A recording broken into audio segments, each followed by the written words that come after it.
Hey everybody, welcome. It is Ration Museum Bulletin number 32, I think. Yeah, number 32. It is February 28th, 2021, last day of February this time around. So we are not in the archives. We are not in the museum office. We are at my house this week. So we got Nick. Hi everyone. I always put you on the side with that. Let me see. Can I move that? Anyway, we are going to be trying to clean up some rations that are in bad shape and make them more likely to last for display purposes for the long term. And we're going to be working on another set over here as well, some RCIs, or an RCI and a civilian, I think, SOPAC-CO civilian MCI, like a civilian ROC ration, because the idea that there's civilian MRE equivalents isn't new. It's definitely been something that's been going on. Dr. Nick! No, sorry, I won't. Don't forget that thing. Oh, and we've also got a bit of mail call from Nick. Nick bought something for the museum, so going to open this up in a little bit.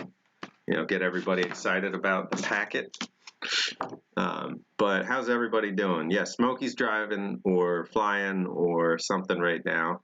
I saw his last Instagram post. But yeah, it looks like this is the long stream, so I assume he'll be out of communication the whole way through. But like with any of these long streams, feel free to dip in and out or just catch a little chunk of it. No worries at all. Anybody who's here for the whole 4 hours wins a prize. Actually, speaking of winning a prize, if we get 40 viewers at once, Smokey has a giveaway. I missed the beginning of what he was saying and what he's giving away. That'll be important information. I'm going to text him about that. But there's a giveaway happening if we hit 40 viewers tonight, and we'll do it like the last one where it's super scientific. I will write a number on a piece of paper on camera and place that piece of paper, without you seeing the number. Place that piece of paper down and have a camera on it the whole time that people guess. And then we will haphazardly look for numbers as they fly by at 1,000,000 miles an hour. And when we see the right number, we'll shout stop at the screen. And then we'll see if anybody says, hey, I called that out 5 minutes ago and you didn't notice. And we'll scroll back and find that. I mean, at first it's like, well, this sounds like just about the most likely to fall apart version of doing a contest I ever heard of. But it's a ton of fun, and it does work. And we do have a written record, so we can go back and say, okay, who said such and such first? So last time around it was 38. It won't be this time. Also, Corey, I'm drinking coffee. Thanks for asking. Yeah, he's got some non-ration coffee right now. That's the one thing we really haven't had crazy luck with, is we have one good coffee out of a ration. Yeah, well, so normally ration coffee is a pretty sure thing, even going back a while, but I keep getting this guy to help me try ration coffee that's decades old. And, not so much. I mean, I'm fine. No side effects. Minimum brain damage, really. All right, so without further ado, let's take a look inside this box and see what we've got here.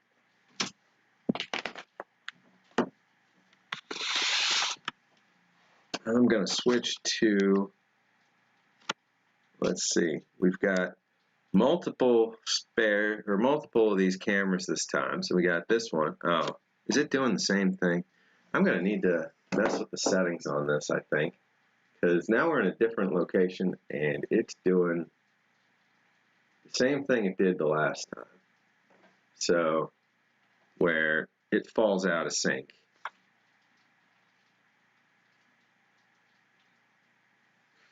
Seemingly no reason, but I might just have like the quality up way too high or something like that. So I'm just going to double check if that's it. And then we will take a look inside the box. Red Taster's Choice does seem to be very much less likely to survive. All right, let's see. So we've got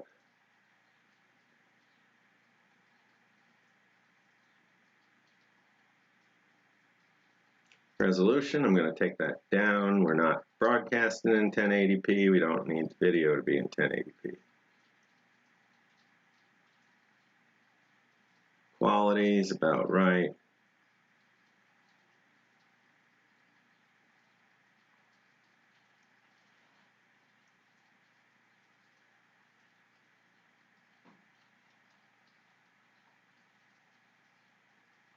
All right. We'll see if that has a help, or that helps out at all. Also, can you scroll down the stream on the TV? Stuck? Yeah.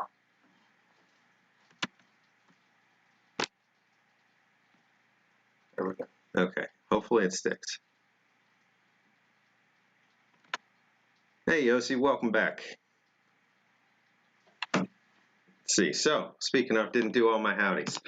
I'm lagging behind here. We got a lot. We got Chris, Yossi, Pete, Kaylin, James, G. Schultz, Corey, JW Speaker, Gail, Jeremiah, aka the Angry Blacksmith, and okay, I think I'm caught up. So, let's see if we've got this working any better. I mean, it's not perfect, but nope, I think it's getting worse as we go.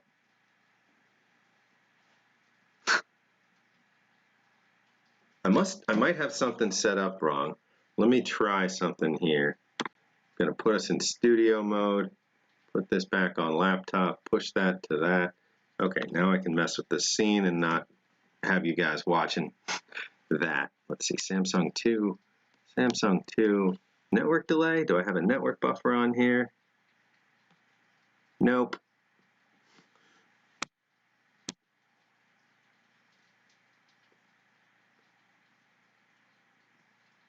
Let's see, what about settings on this one? Same. Oh wait, no I don't. It's not the same. Turn that off, turn that on, turn that off. Okay, let's see. Any better? Definitely not.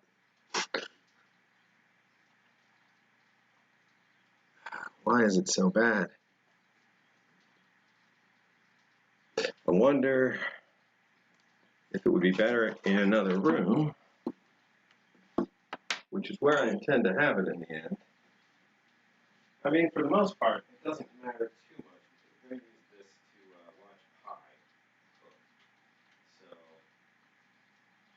I'm going to go ahead and get this ready for some pie watching. I can see your stove.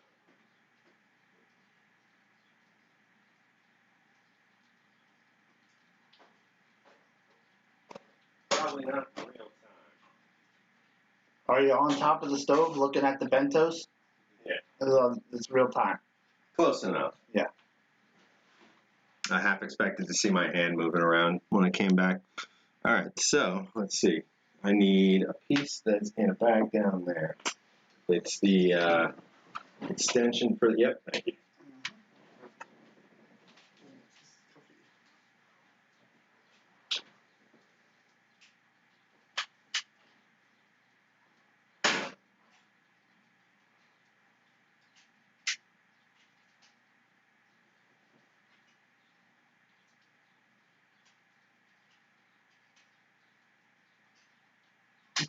JW says cook bentos for 45 minutes. Thanks, Yeah. Dubsy. Yeah, so we're not going to cook it for the 25 that it says. We're going to cook it for a full 45. Why? Is it like a metric minute difference or something? I always said we should stop metric time. 10-hour day makes much more sense. you know, you should still work 8 hours of that, not be a slacker. But And only sleep for 2? I do that now. in the future, we won't need to sleep. I'm pretty sure it's the future.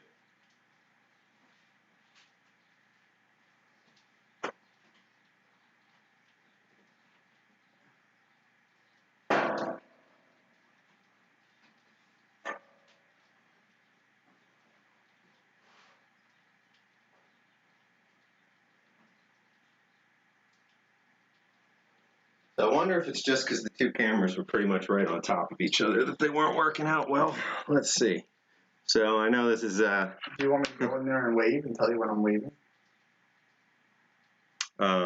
Sure. We're gonna flip these, flip this. Okay, let's see.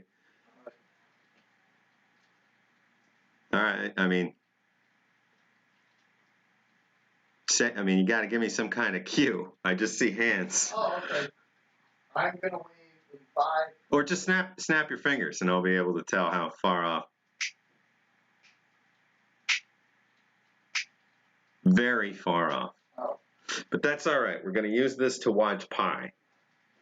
So I don't know. Like I say every time, it's makeshift. We're doing this as we go. So all right.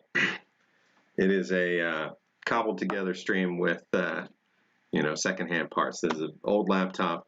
These are not brand new, not top of the line phones. You know, we're just trying to make this work and have some fun with it. So we've got 2 old Samsung A10Es as the cameras. I figured they would work exactly the same.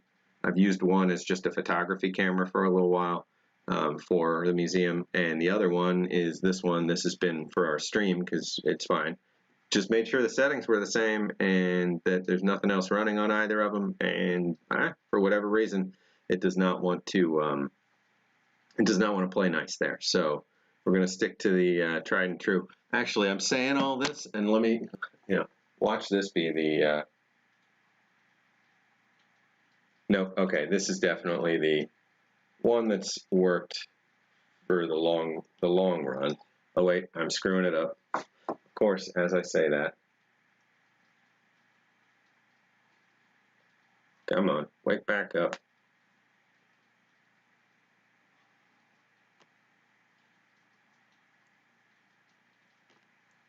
Of course. Oh well, hey, there's some pie. Oh wait, there's some pie. While I look at this, let's see, Samsung.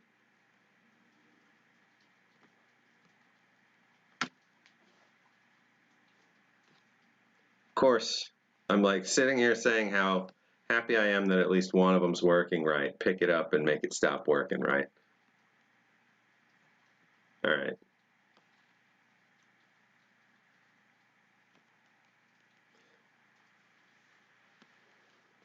There we go. Looks like the camera's working.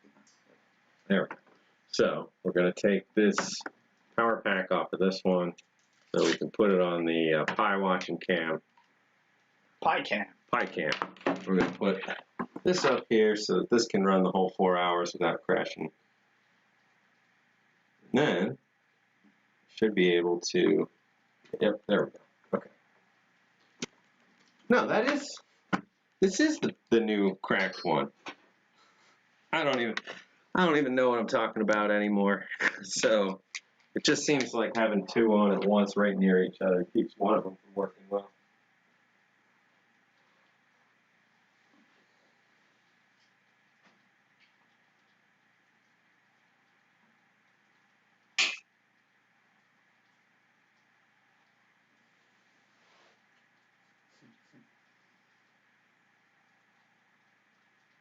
Yeah, this is the old tried and true one that should work, but it don't. Okay, so all that out of the way, we've got this case of rations to dig into and figure out if we can keep any of it going. Oh, that's right, we're going to use that camera to watch us when we're at the sink and stuff, so we'll need these to work for the most part. Or, I don't know. Sorry, I'm talking about cameras way too much. Hey, Dub C, welcome to the stream. Hey, Jesse. We are doing, oh, noisy crickets. No. Noisy crickets. We're doing some restoration work this week, and then we're going to eat some Fray Bentos pies. Gail's saying she's going to have a Mexican-style chicken stew MRE. Those are good. Definitely a fan of those. Oh, get the old MRE info hat going. Put the phone on silent and actually ready to start. Sorry, it was a bit of a scramble getting everything ready today. I decided last minute to change a few things around and woke up late. So overall, just was a bit of a rush to get this going for 3. But I figured the 5 to 7, we wouldn't have enough time to actually restore anything and eat some food. And I mean, look, we're already half an hour in, so that's the way she goes. Your house, that doesn't seem, yeah, whatever. Okay. So what we got here is a 1974 case of MCIs that was donated to the museum. These came from, let's see,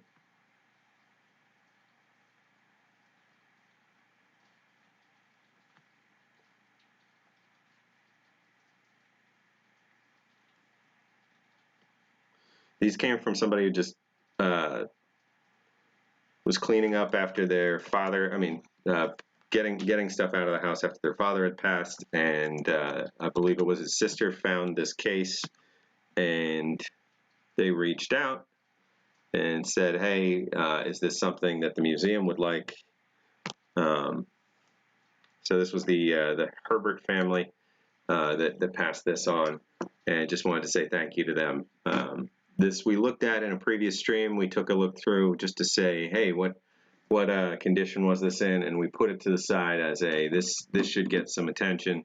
There are definitely some things in here that are about to fail or already starting to leak, or that have leaked and done their damage, but should be cleaned up to prevent further corrosion and rust and all that kind of stuff.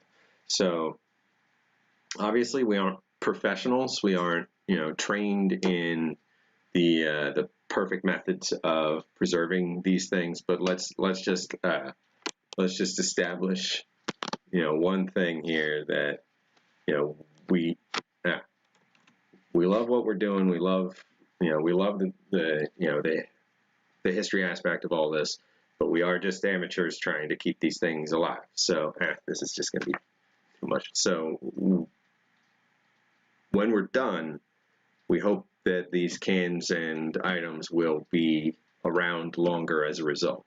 Now, whether we get the most perfect result and get the highest achievable longevity out of these things that someone who's much better at these kinds of techniques than us would be, that's, I think, besides the point. We're going to make these things last a bit longer. And when I'm saying techniques, I'm saying we're going to open cans, we're going to take the contents out, we're going to clean and dry the insides as best we can, so that they don't continue to corrode and rust. That's really it. We'll do a bunch of it on this table, here, and we'll do the rest of it in the kitchen in there, where we'll bring the cameras along, or we'll want to bring this camera along at least, because it's the one that's in real time. Not so much with this one over here. Let's see, do I have a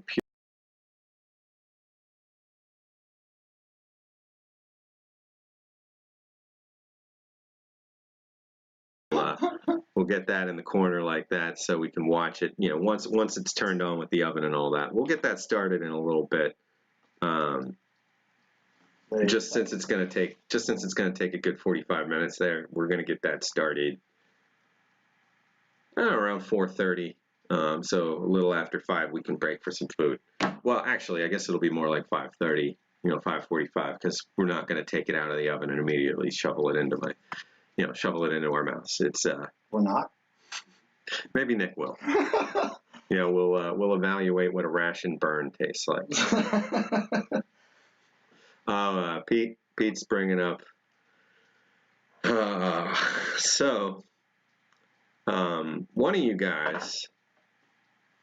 guys had reached out via the Discord, and I'm actually not 100% certain who it is. Their name doesn't match a YouTube name. I think P-Man, something like that. I have to double check, but yeah, I appreciate every time somebody's keeping an eye out for rare stuff on eBay and lets me know. But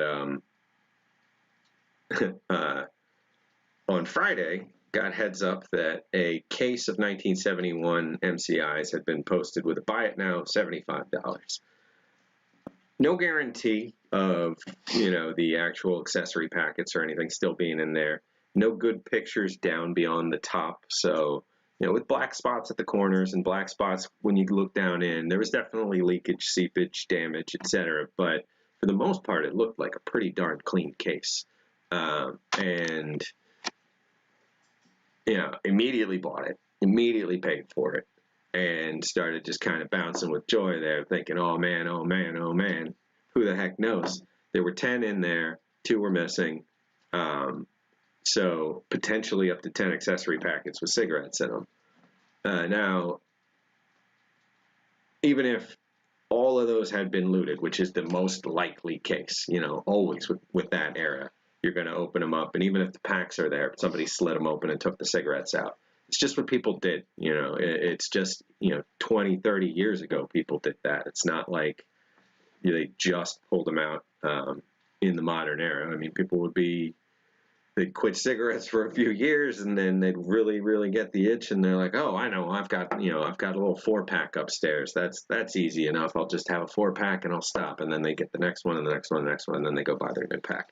But so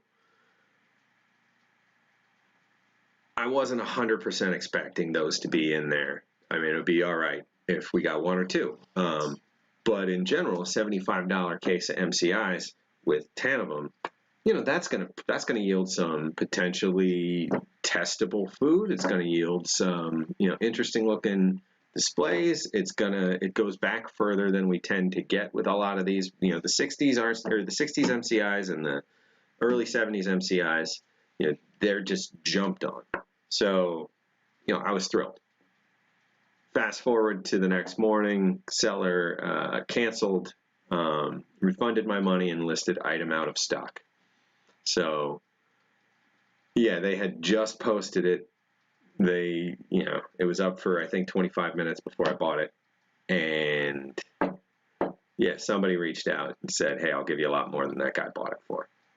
I wish we got a chance to compete with that. Seller hasn't responded to me since, so I don't think they're going to acknowledge that they did it. But it happens. So now we'll all just keep an eye out for that particular case of C rations, and then we'll know who likes to undermine bidders after the fact in the community. Please know, I would never do that to any of you in a million years. I will email the seller while an auction's going on and try and haggle and make deals. But, on one that's not bidding, because obviously you're not in a position to make deals with somebody while it's going up. But if there's one a guy relists 20 times for way too much money, I'll reach out, I'll haggle, I'll make deals. But if it's one that someone already bought and paid for, and you convince them to take your offer and undercut that person, that's just mean, especially we're a tight-knit group, and I just hate to think somebody did it just for the chance of the cigarettes and won't care as much about the rest. But anyway, we shared the pictures of the case in my Discord and in the MRE info Slack, and we'll just keep an eye out. It's just that was a kick in the gut. That was a good one. But then it popped back into my head that I didn't know it existed on Thursday, so I can't be that mad about it today, because life is as it was the day before knowing it was there. So, hey Smitty, welcome. I see you jumped in. Let's see if I missed anybody else.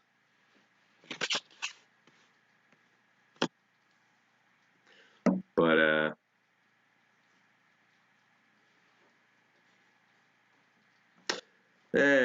you know, try not to.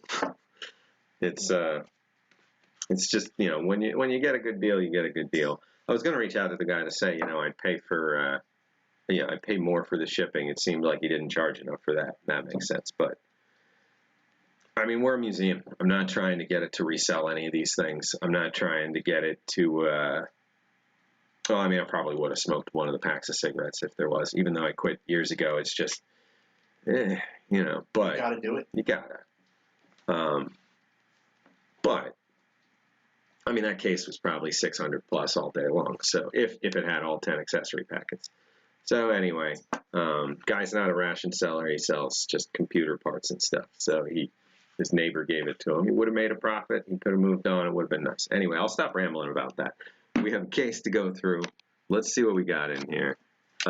First and foremost, we're gonna grab some. Oh, that's falling behind too. Everything's falling behind here. I wonder if my wireless is just too busy. I'm gonna unplug some things. I don't think I'm on your Wi-Fi.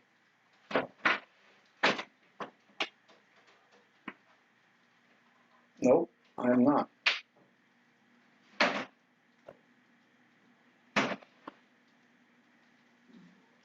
How about your phone? Like, phone. Phone being right where it is probably a bad idea to call. Now, this one's right here, plugging away. I'll turn that off.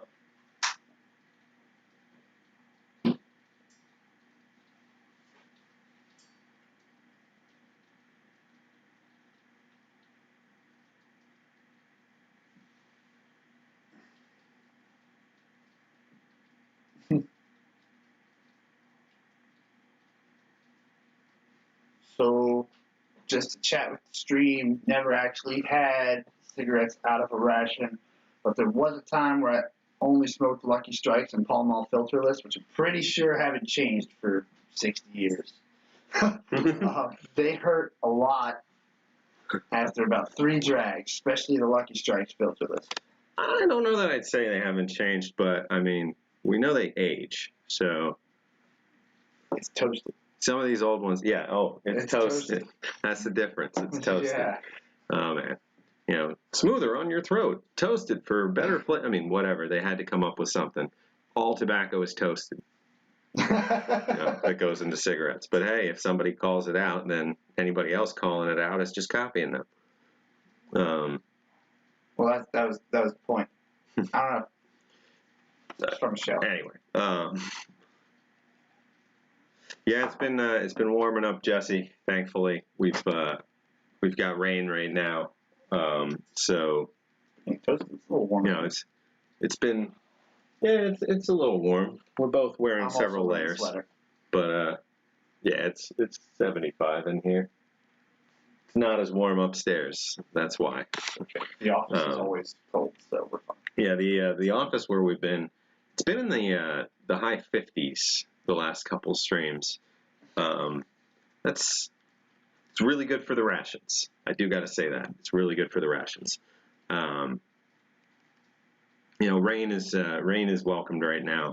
I'm just I'm happy to not be going out the front door and you know, entering the ice capades. You know, the second I get past you know, mine and maybe my neighbors' like salted spaces, it's just been ice for a while. So we're gonna grab some gloves. Let's see. I'm gonna grab these because they have the textured fingertips. They do? Yep. Oh, they do. And getting out the tools of the trade. So we'll have murder gloves. We'll have not murder gloves. We'll have some brushes, some sponges. We'll have other sponges that I'll grab in the kitchen, you know, and our goal is just going to be to very, very gently, you know, clean things up. We'll, I think we'll probably want to put Do you have like a mat? I'm thinking like a garbage bag down on this. I mean, honestly, I don't care if the tabletop gets some gunk on it, and then we wipe it up after. Yeah. So never mind. That'll be fine. So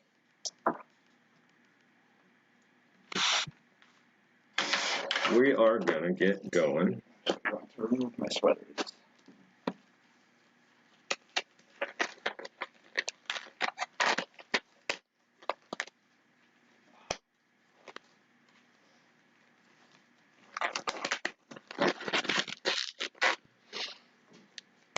No, this is pretty much overkill for rusted old cans, but you never know. Do you already know what's in all of these, or you haven't looked in any of them? We walked through these on a stream, but there's a lot that needs some work. Now, I can't recall if, so I had put,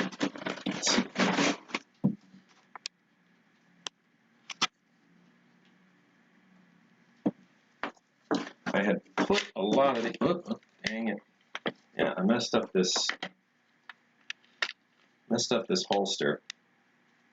Oh, that's upside down. Ah, dang, this is gonna be one of those kind of streams where everything one piece at a time just breaks on me. They're still growing pains. So now this is gonna pop out and fall whenever it wants. I'm gonna need something rigid taking the edge of this. It's okay. As long as we're not giving away any museum secrets. Museum secret, we're a bit jank.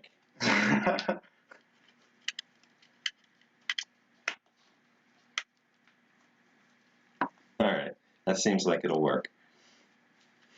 There's now cardboard holding this stream together.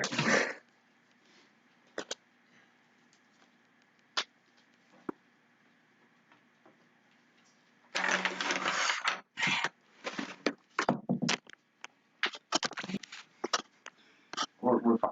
We're fine enough, I guess. Jank mess. Okay,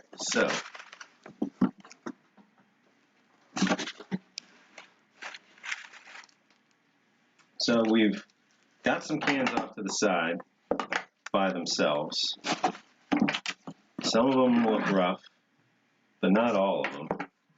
So I don't think these were picked off to the side to get cleaned up specifically. This one is pretty bad.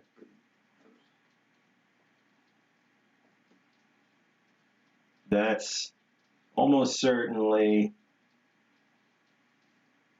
like a tomato sauce or something that came through from above. Looks like, I don't know. That wouldn't make much sense though. Maybe it was a fruit juice. Does this gold stuff like here mean anything, or is that something where there was like an adhesive before in the can? Yeah, this is like a sealant layer. Oh, okay. On top of the just to keep it from rusting. Because this can looks okay. It just looks like whatever was in this might have seeped through. Yeah, so the peach jam on top of this one. Oh, okay. Yeah. Has started to leak. So we'll clean that up. So I think first we're just going to get out things that we want to try and clean. Okay.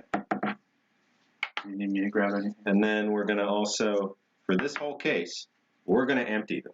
So even though a lot of them are going to be in good shape and don't need to be emptied right now, like for instance, this pork slices with juices. Nothing seems to be necessarily wrong on the outside, but the point is that we're going to put this case away in a long-term displayable state.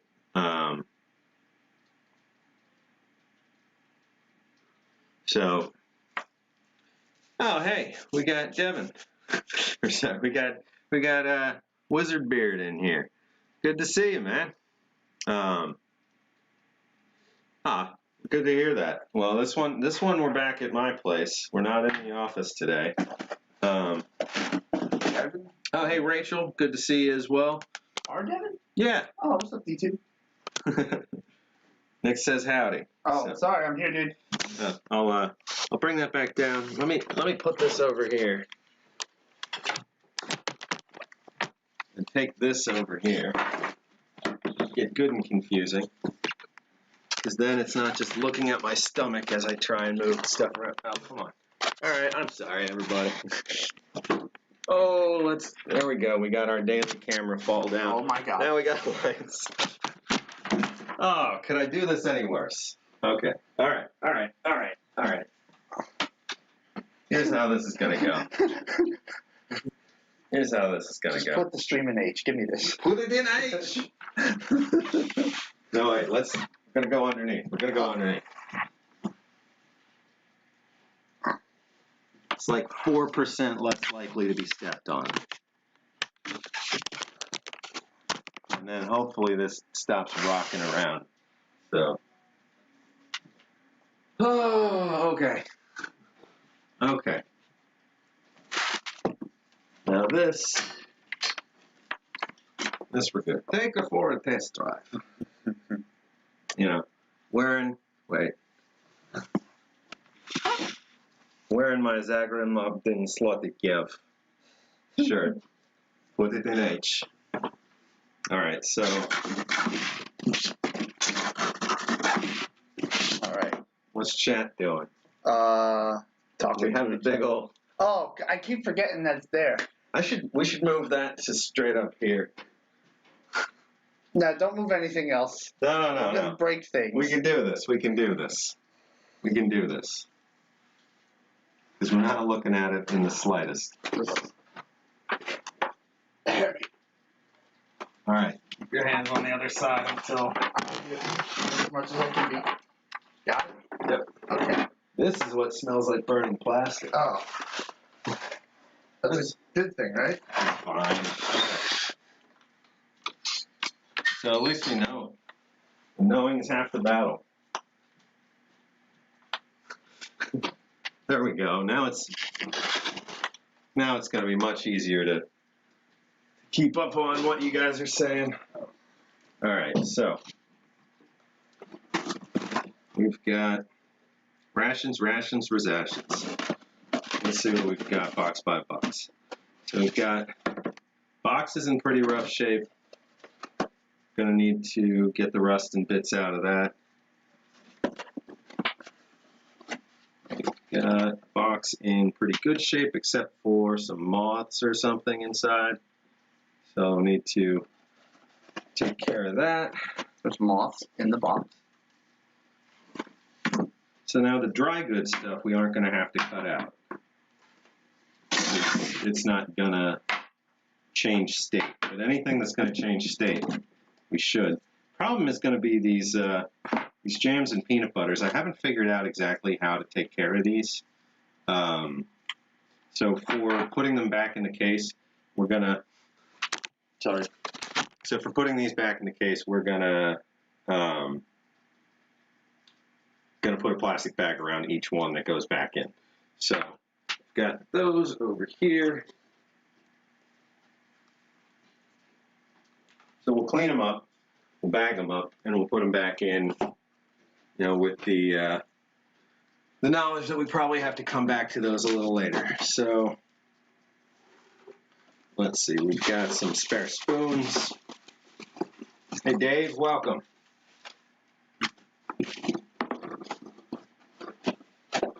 Booger Butt has arrived. Now it's a stream. Best name ever. Now it's a stream. Booger Butt. Stab at the bottom with a screwdriver and blast it with water. That would work, Corey. I also have Dremels and other safer. I'm not going to bust these up haphazard. Okay, so this one we'll have to look through. Let's see. Yeah, I also could use a Dremel potentially to chop a little hole in the bottom. I want to keep the top fully, so like for this, I want to make sure that that top looks as good as it can and is sealed. So we can't cut along that inner lip, and we can't, sandpaper the edge and pop it off and put it back in without noticeably changing it. Now this is just kind of a stamped on lip, so it might be possible to probably separate these things or something like that. But what Corey was suggesting, a little caveman, we should be able to. Oh, manual can opener that cuts from. Wait. Yes, I know what he's saying.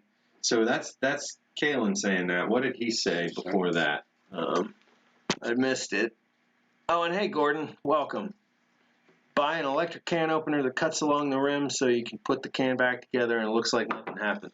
Somebody was talking about that. Let's talk about that after the stream. I don't want to forget about that. I won't cut into these on the stream either way. So these will get put back without being chopped open. Could you heat them at all? Probably. Like if you heated it with a blowtorch, would it expand to the point where you could pull it off because it's pressed on? Maybe. We're not going to do that. We're not going to heat any of these with a blowtorch. Just a thought. Okay. Fine. Heat it with a ration heater. I'm sure there's one of those around. Let's see. So we've got, these are all in pretty good, like, just visual shape, but once we get into them, I'm sure we'll find what's wrong with them.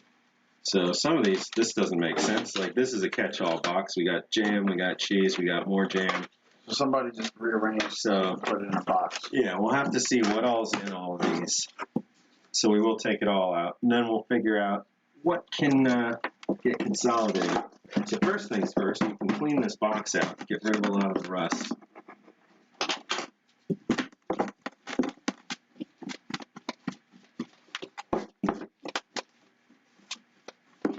You know, in an era with masks galore, we should absolutely be wearing one for this. Really? Oh, yeah. We're going to be kicking up all the things. All kinds of dried food bits from the 70s. Shoot. I have. Do you have a paper one? No, I have a regular one.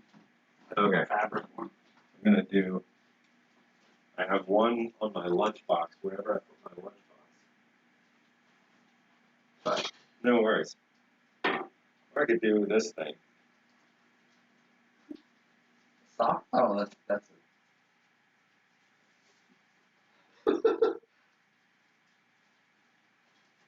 I mean, it's what it's for. Okay, now, give us all your money, and nobody gets hurt. Sorry, it's just, You've done this before. Bad joke. Too bad we don't have like a little handy vac or something. We do. Don't just stop. If you go upstairs and into my room, there's the reading chair. On the, like, if you're looking at it head on, on the floor down here between the reading chair and the dresser is a small vacuum. I mean, is a dust buster.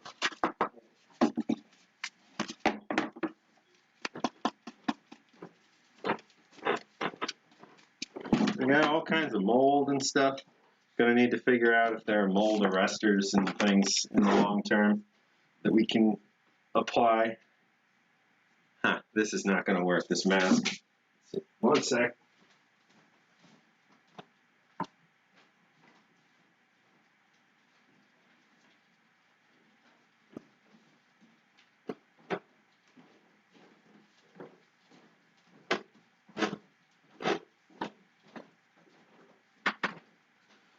And we'll see if that holds up.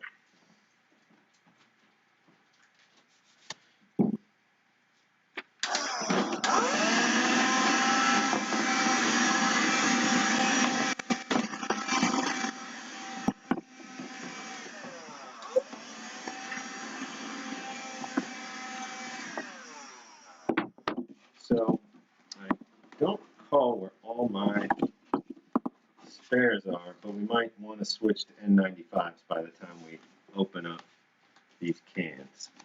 So I'll have to find those down in Basement Town.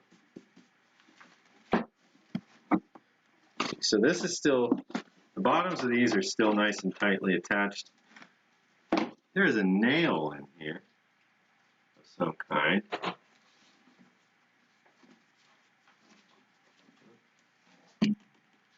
Interesting. Wait, let's see.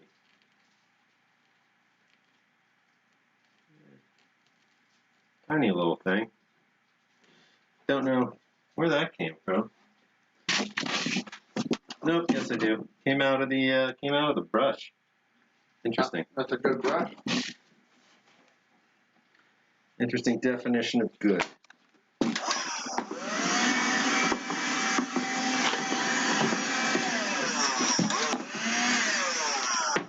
Okay, so put the case itself off to the side.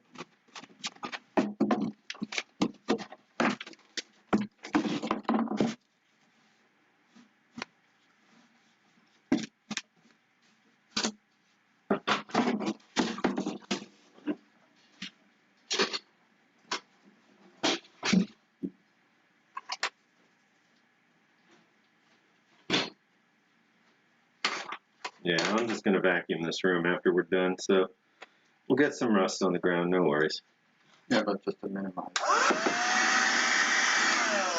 Okay, so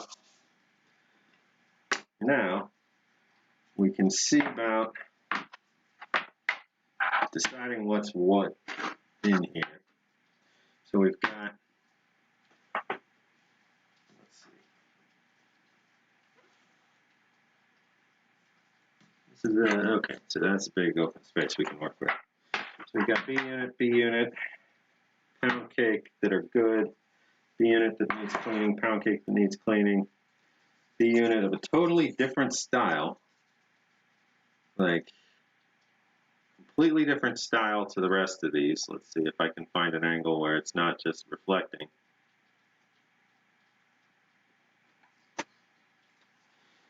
B2 unit, cocoa crackers, beverage powder from Dry Mix Corporation. Everything else here is from Sopacco.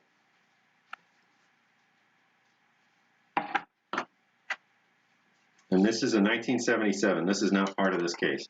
So going off to the side, we got a 73, we got a 74, we got a 74. These are all likely from the case. We got a 74.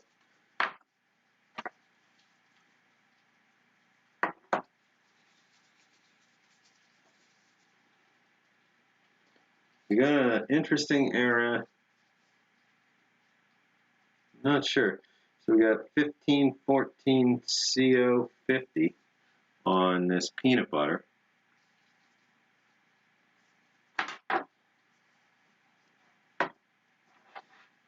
Oh man, Dub C, I know what you mean. I used to go in and be like, yeah, I'll take like 2 crispy chicken sandwiches, 2 of the double cheeseburgers they had for $1. 2 of this, 2 of that. Okay, so this is one that needs our help. How do you help it? There's still some label here. We're going to try and take as much of this rust off as we can, and then we're going to bag it. Somebody already helped it along a little bit, but not enough. Or the bottom just completely... Oh, no. Okay. Someone did not help it along a little bit. Because there it is. So this was, beef slices and potatoes with gravy. And there they are. Here are the beef slices. Wow. You know, nice collection of molds between them. We're going to want a garbage can in here. I'll get a garbage can. Just right there. There's 2 of them. Thank you, sir. Yeah, we'll just top off that. Keep this ready right here. And hey, I just had a bunch of oranges, so yeah, at least that'll kind of keep us from thinking about what we're pulling out of here. So again, we've got beef slices. So that's what's going to hopefully be a little extra interesting about this stream, is that we're going to get to see the end result of most of these things, how they ended up once we open them. All right, we're going to need paper towels. We're going to need a couple sponges. Again, sorry guys that I didn't get as prepared as I should have before this one. I got a little closer to the deadline than I thought I was, time-wise. so suddenly. Do you keep your sponges under the sink, Sean? Yeah, back and to the right a little bit. There should be brand new ones, just a whole bunch of yellow. Oh, I see. How many, two? Just one should be good. Just so we have something damp with a little friction for some of this rust. Water? Yes, please, sir. You know, actually, I was just thinking, I wonder if we took a sponge and got it wet with rubbing alcohol, that'd be better long term, but let's see. You know, again, this is just to test some theories more than anything. So this is caked on pretty good. I tried to, I don't know how far you wanted it squeezed. All right, so just gonna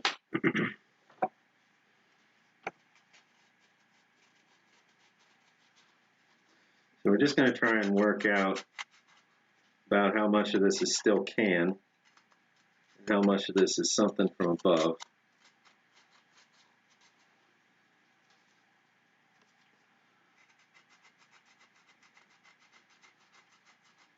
I'm guessing like something like CLR would just completely ruin the can. The lime and calcium.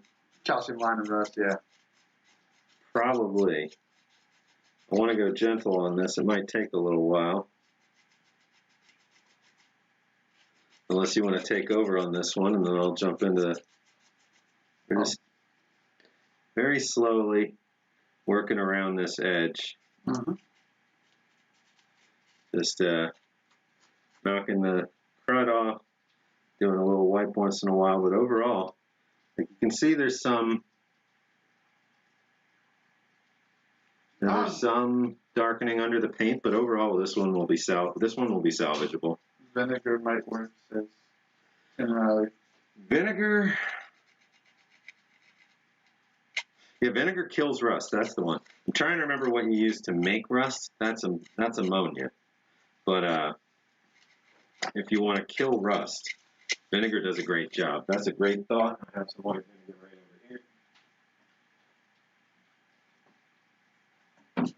over here. So when we, a little bit of it? not quite yet. There's just some. I'd say get all that grind off of it. Like we'll use the vinegar to take the last layer of rust off of stuff.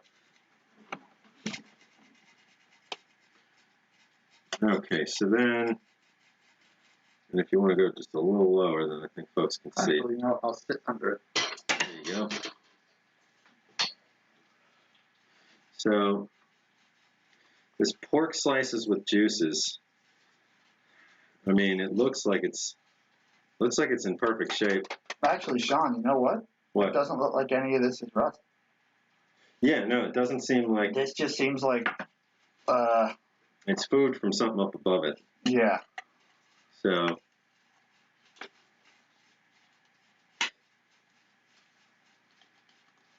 Yeah, vinegar will eat rust, but the problem is, usually when you've got rust, it's because the bare iron is exposed in some way, or a rustable metal is exposed. Can I have a paper towel square just so I could sort of wipe this away as I go along? Yeah. I'm going to get this one a little bit.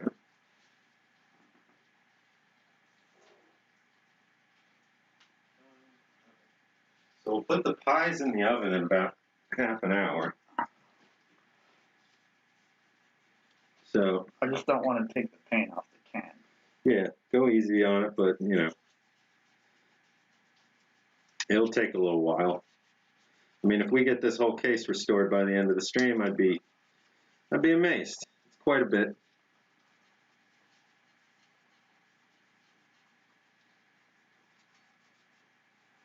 So what I was saying was, when the rust is there, it's generally because there's been exposure to the actual iron in there. It's not necessarily going to be the case that you've got stainless steel or aluminum cans to work with. And so once you've cleaned it up, with vinegar, it's just going to rust again.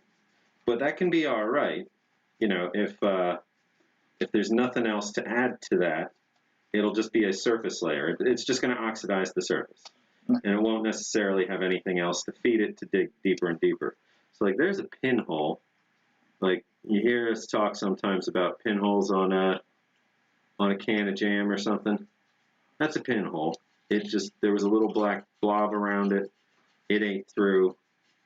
You know, air has been in this. This jam is probably very metallic tasting. Question. If you were to wipe these down and found out that there was no rust on them, it's just like, you know, sugar carbonating on the thing, right? Like, would it be wrong to, like, wipe something down in WD-40 to prevent it from getting rusted? Because WD-40 is not mineral spirits. I have no idea. I've never heard of that, so I'm sorry. I have no idea. I've never...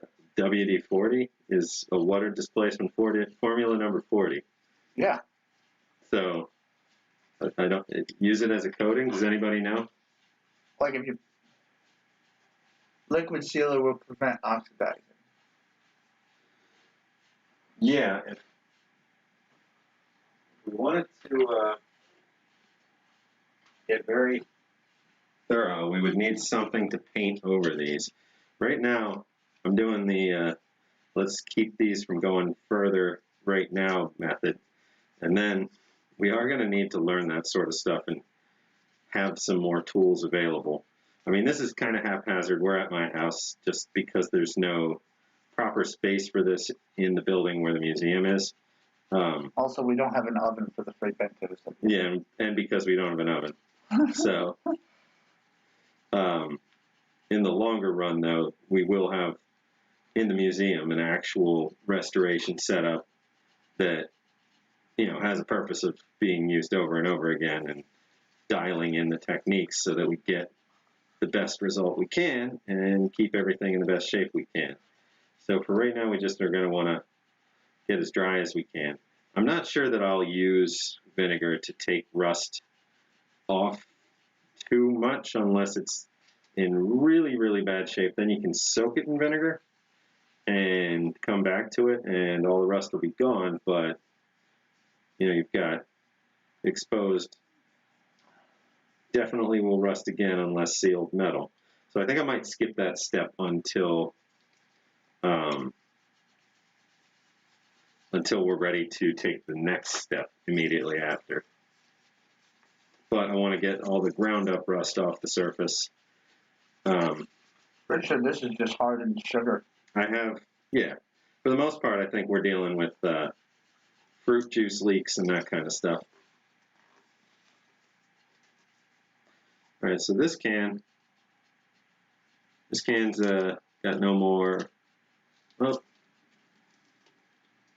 this lip is bad.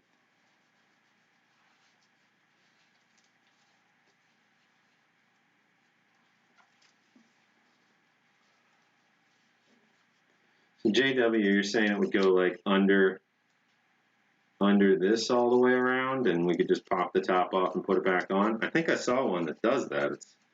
You can actually do it with a regular hand crank can opener as well. You just turn it to the side.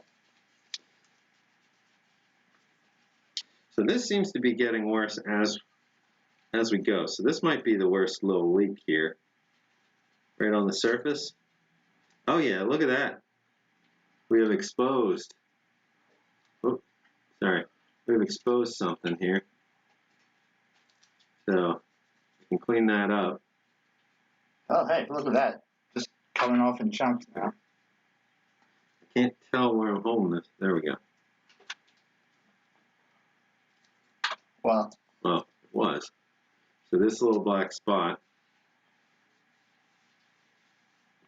is definitely leaking. that just came off in one big chunk.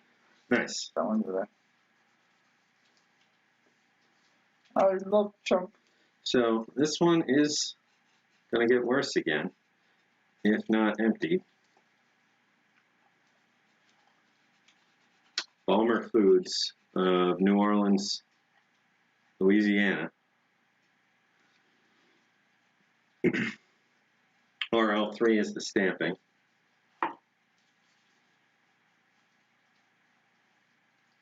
Yeah, right in the middle of the R itself is where that hole is coming out.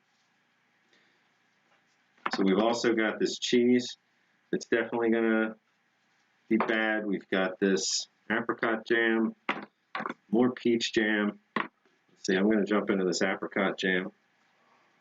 Or actually, let's trade for a second. Yeah. Let me see if I can do anything with this. Careful though, even this is still a little abrasive on that can. Yeah, it's mainly for. No, I don't see really. Oh, there. Like the raised ridges, wherever it. I mean, way better than letting it just get corroded for decades more. You know, and again, like I know the standard of it's better than having it sit in a closet and get worse isn't like the best standard in the world to adhere to, but you know, we're fledgling, we're just trying our way through this. Maybe Wendy's Buffet, is that a thing? Oh my god. Wendy's Buffet, I don't know that I hope it's not a thing. That would totally reverse all of my progress. I don't know that I've ever been inside a Wendy's. Ever. I'm not sure. I wonder if maybe next time we can use really, really soft brush, like toothbrushes, too. Yeah. A toothbrush would probably make some sense. There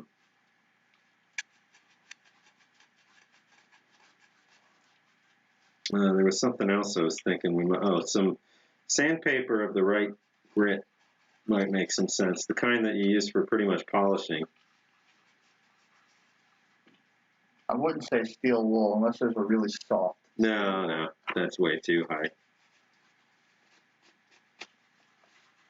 But I mean, you can get sandpaper into the thousands, grit-wise. And I have it upstairs, actually. Oh, hey, look at that. Exposed hole. Is that a big one? Yeah. Oh yeah, that's breathing. Do I keep going on it? Yeah, keep going on it. Something must have came through and punctured it. That looks like something stabbed it. Well, most of the time it's that it ate its way through. Oh. All these things. See now, they called it a salad bar, but it was a buffet. And the definition there, or the trigger there, is that it had tacos. Got it. Yeah. Thank you.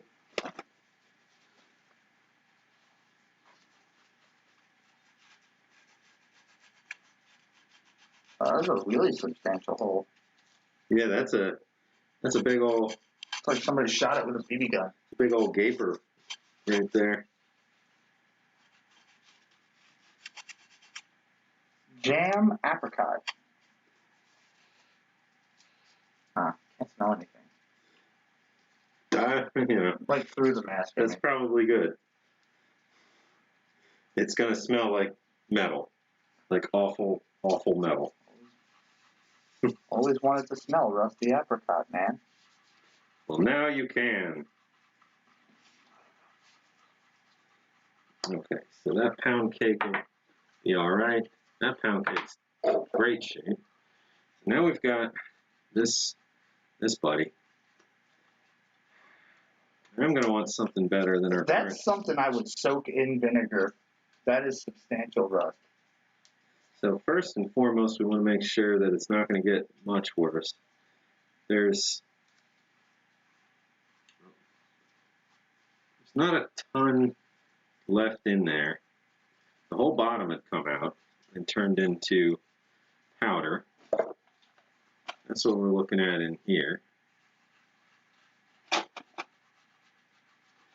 stream is a few seconds off. That's not great. Gross.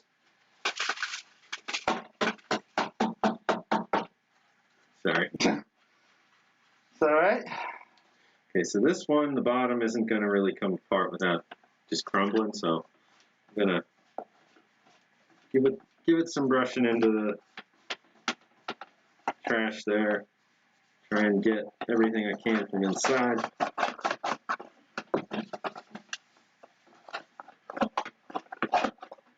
Coming along nicely.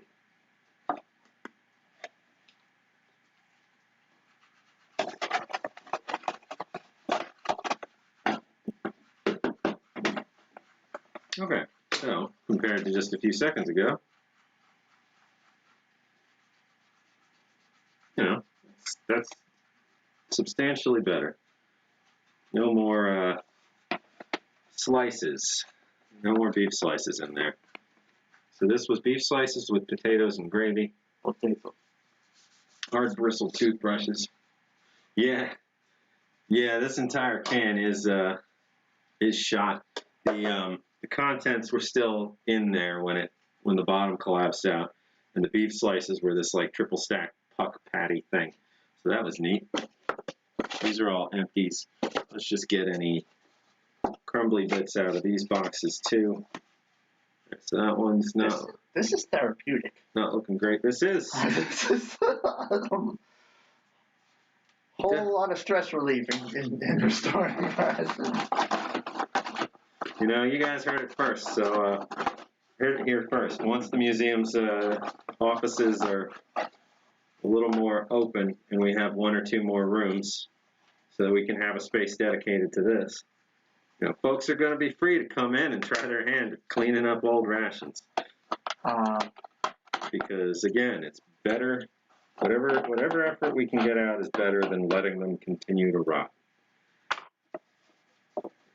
Wow, look at that, Sean. I don't know what we do here, but if this gets pressed on, it pops out again. There's still liquid in there. Yeah, same with this one over here, but much smaller hole. All right, so this is the one that had the little like moth colony thing in the corner. Just gonna pull that out. That's coming off pretty easily. So that reminds me, there was a Ration combat individual case that I opened up. Careful. I turned it over to clean it.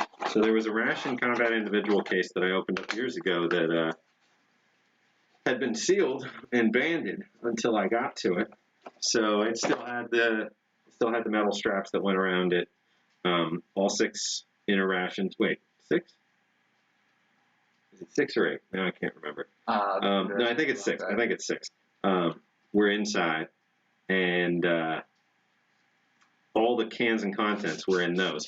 Nothing had been looted or taken or anything. And it was a Booth Fruit Company one, so it was rough. And in that ration was evidence, both living and dead, of 50 years of moths being born, you know, growing, breeding, and dying in that case. Oh. Never leaving it. So the dead moths, you could tell, had wings, stunted wings, no wings at all, you know, etc. over their life, to the point where, I mean, like, just the tiniest little, like, wing nub things on the living generation that was in there when I opened it up. It was interesting. I have a bunch of pictures of that. I didn't do video or anything. This was years ago. But so I got this one pretty cleaned up, but just the lightest touch on the bottom right there, just gonna wipe it away when it happens. But take a look at that hole. Just yeah, that's pretty gross. So I don't know. I wouldn't put it in a bag because whatever's going to leak out of that hole. But if you have something that covers that hole, like, yeah, I mean, I don't know, we may need to go as far as was being suggested. If we do a can opener sideways trick on these, maybe we start on that one. Well, it's already got that puncture hole. Maybe try to blast that hole with water, like you said too. Well, I mean, now I get it. So if we turn it. We did this. Yep. So the other trick is, instead of putting the can opener down in, to put the can opener from the side and up into that edge. Yes. We're going to give this a shot on this one, on this apricot jam. That's all. Oh, it's better than it was. It's this better. thing is not super soft. It's better than it was. We thought it would be. All right, so we're going to go ahead and we're going to try this method once. We're going to see how bad it gets. Oh, I already hate it. You want me to do it? No, it's just that it put a big divot where it went in. Let's see how bad that gets if we turn.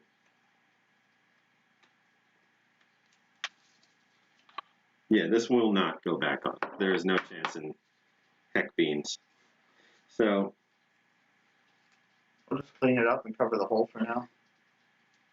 Well, we have a new entry point here, oh. So we're going to be able to use that to get more of it out.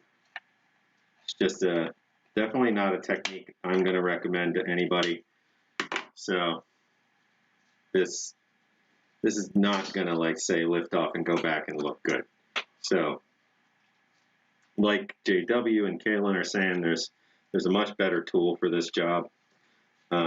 But now we know, if anybody's wondering, like, how good or how bad does it end up if you try and just use a regular can opener, the result is bad. Okay. So I'm going to pry this edge a little bit and try and wash it out from the inside there. Let's see if you guys can come with on that adventure. Oh, that was the laptop. Yeah, I'll get it. Okay. As long as I didn't break the port. Nah, you're good. Alright, so we're going to try and use it. Super sophisticated piece of tech here, a butter knife.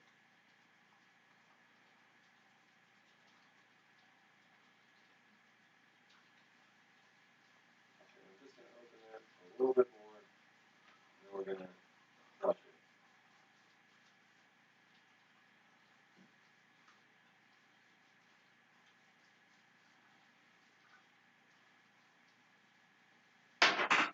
So again, not a good technique, not a recommended technique.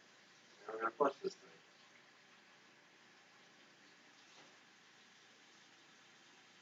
Oh, I should be talking a lot louder because the camera's over there. Yeah, you don't have a lapel. Not a good or useful technique, but we're going to flush. And you can see this little stream coming out. Check the video, see if... Yeah, I see it. It's good. So, just going to slowly melt the jam in there. I really like cleaning up these little sundry cans with the jams and the peanut butter. I don't know why, but they're very, very nice to clean.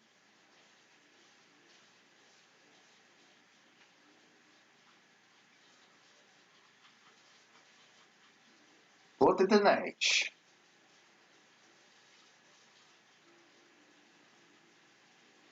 Ooh, there we go. All kinds of horrible stuff coming out now. Oh.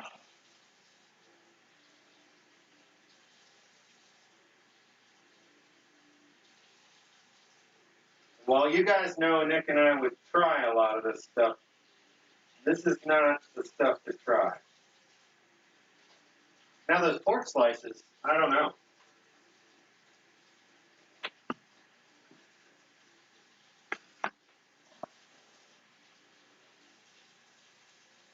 This is a thing.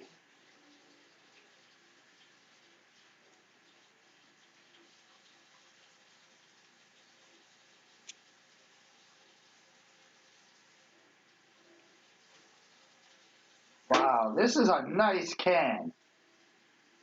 I'm so proud of it. How's chat doing?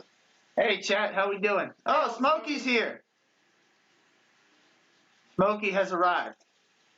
Is he still in transit? He says, sorry, I can't stay, but hello, everyone. So, I'm guessing he's just popping in for a hello. Hello, Smokey. All right, we're almost clear on this one. Uh-huh. Still stuff coming out, but getting there.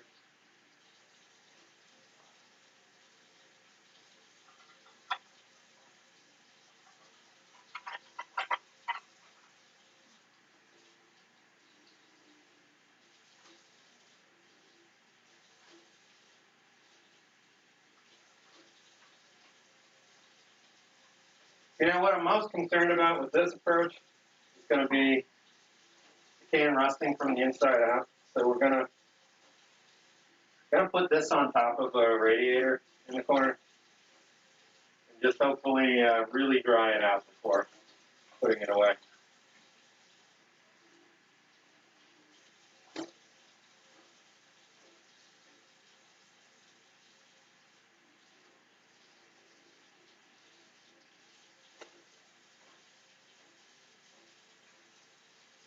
Let's see. Look at the Go Swing topless can opener. Go swing. I think that's what he said. Okay. And the Draft Top 2.0. Yeah, topless can opener sounds too naughty, says Curious Pete.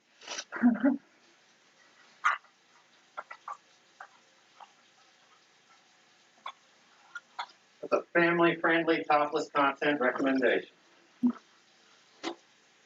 I don't know if anything topless in the kitchen is appropriate.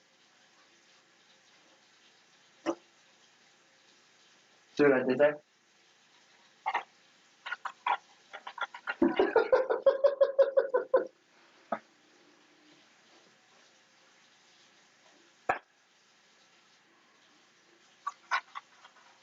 And it's like I keep thinking it's empty, and And it's not. Oh, hey, look, I discovered a pinhole. So the string, wait, oh, where's the... There is a pinhole right on camera's up in the corner. right on the edge of that puppy right there. Oh, you're right. But other than that, though, this can actually came pretty clean. Yeah, that one looks really good. I'm wondering if we can try something else too. We could try plugging over just the hole, but no, we don't want to like put a Band-Aid on a rotting can. We're not going to repeat what we just did. No, but what if I guess maybe in the future like a clear resin, like just something that you could take like a needle and just poke it for like a second and it'll expand in there and dry. Well, again, we don't want to fix the problem with the content in the can that caused the can to start rotting, and they're probably not going to hear you. Oh, sorry, we're learning things, but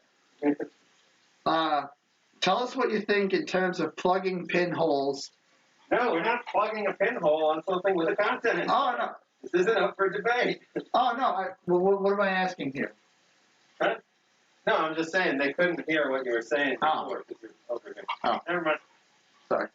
Well, yeah, pinhole. Little pinhole.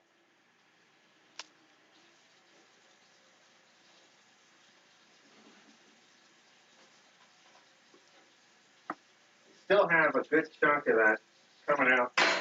Still? Still. Well, it's probably really congealed in there, too. Well, I mean, it's jelly. Trying to stay jelly.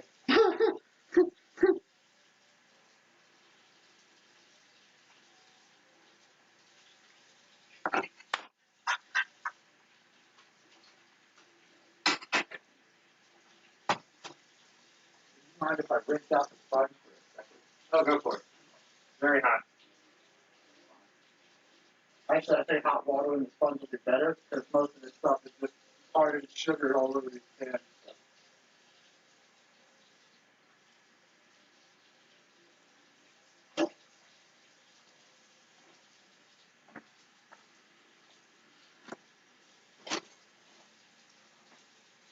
Okay.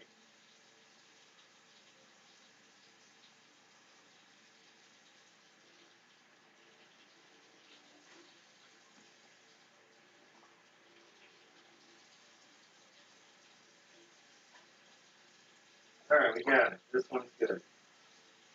Cheddar spread's cleaning up pretty nicely.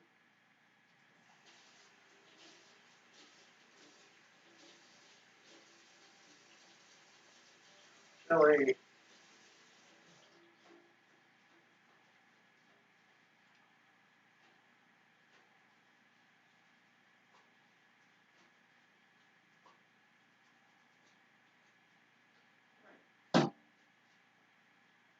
So, bring that back here. been messing. Yeah, so at some point, what I should have been doing is either cutting that out or, like they're saying, get the one that pops the top. But you've got it. Let's see if you can see inside, if the light can catch it. Yep, there we go. So if you pause and go back, there's quite a bit of rust all along the inside of this, pitting and holes in the actual edge of the can. I don't think I got all of it, actually, now that I'm feeling it. Have to keep working on that, but it seems like I got most or all of it. So that's a pretty solid hole that had a pretty decent amount of corrosion going on. But yeah, this technique, not a good technique. So in case anybody's wondering, no. Don't do it. Turn a can opener sideways and you'll preserve the structure of the can is a nonsense approach that will not work. Can you hand me the gloves, Sean? I'm going to change mine out just because they're covered in the gum coming off the can. Oh, yeah. Go for it. The other ones are right there. So Yossi's asking, how's there a hole in these if it's in a closed box? And it's the acidity of the contents themselves and the linings of the cans not being intended to hold that forever. So, oh yeah, James has already beat me to it. But, so like jams, jellies, tomato sauce, Very high citric acid. anything that's going to have, something like citric acid in it is going to be slowly attacking the lining of the can from day one.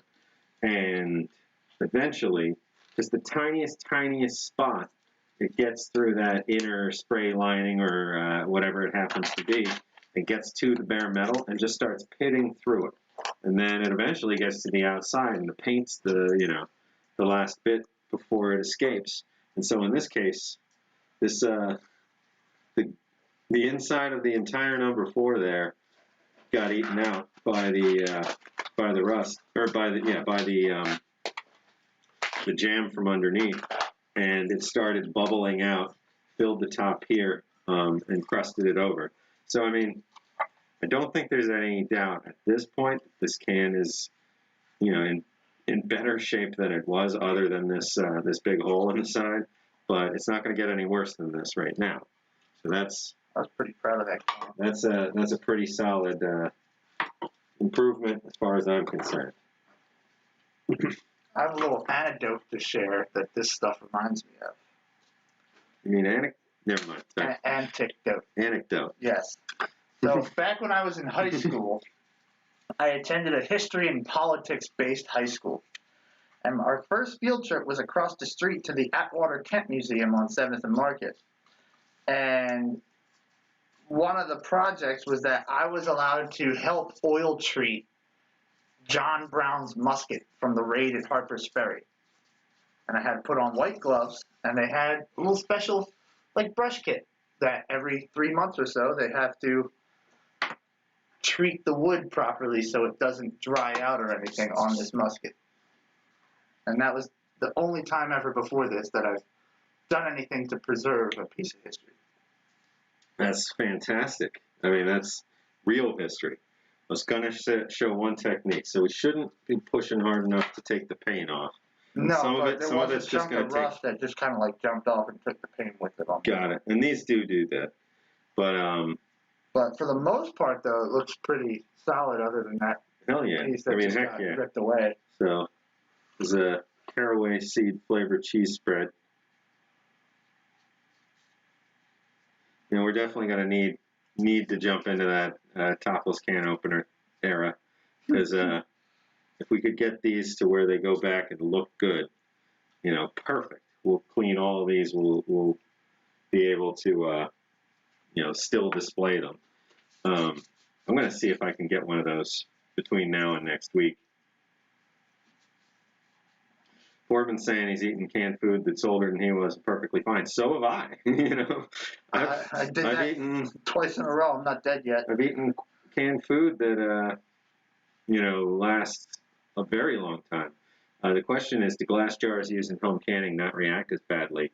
Glass is inert, so the silicon does not react with food.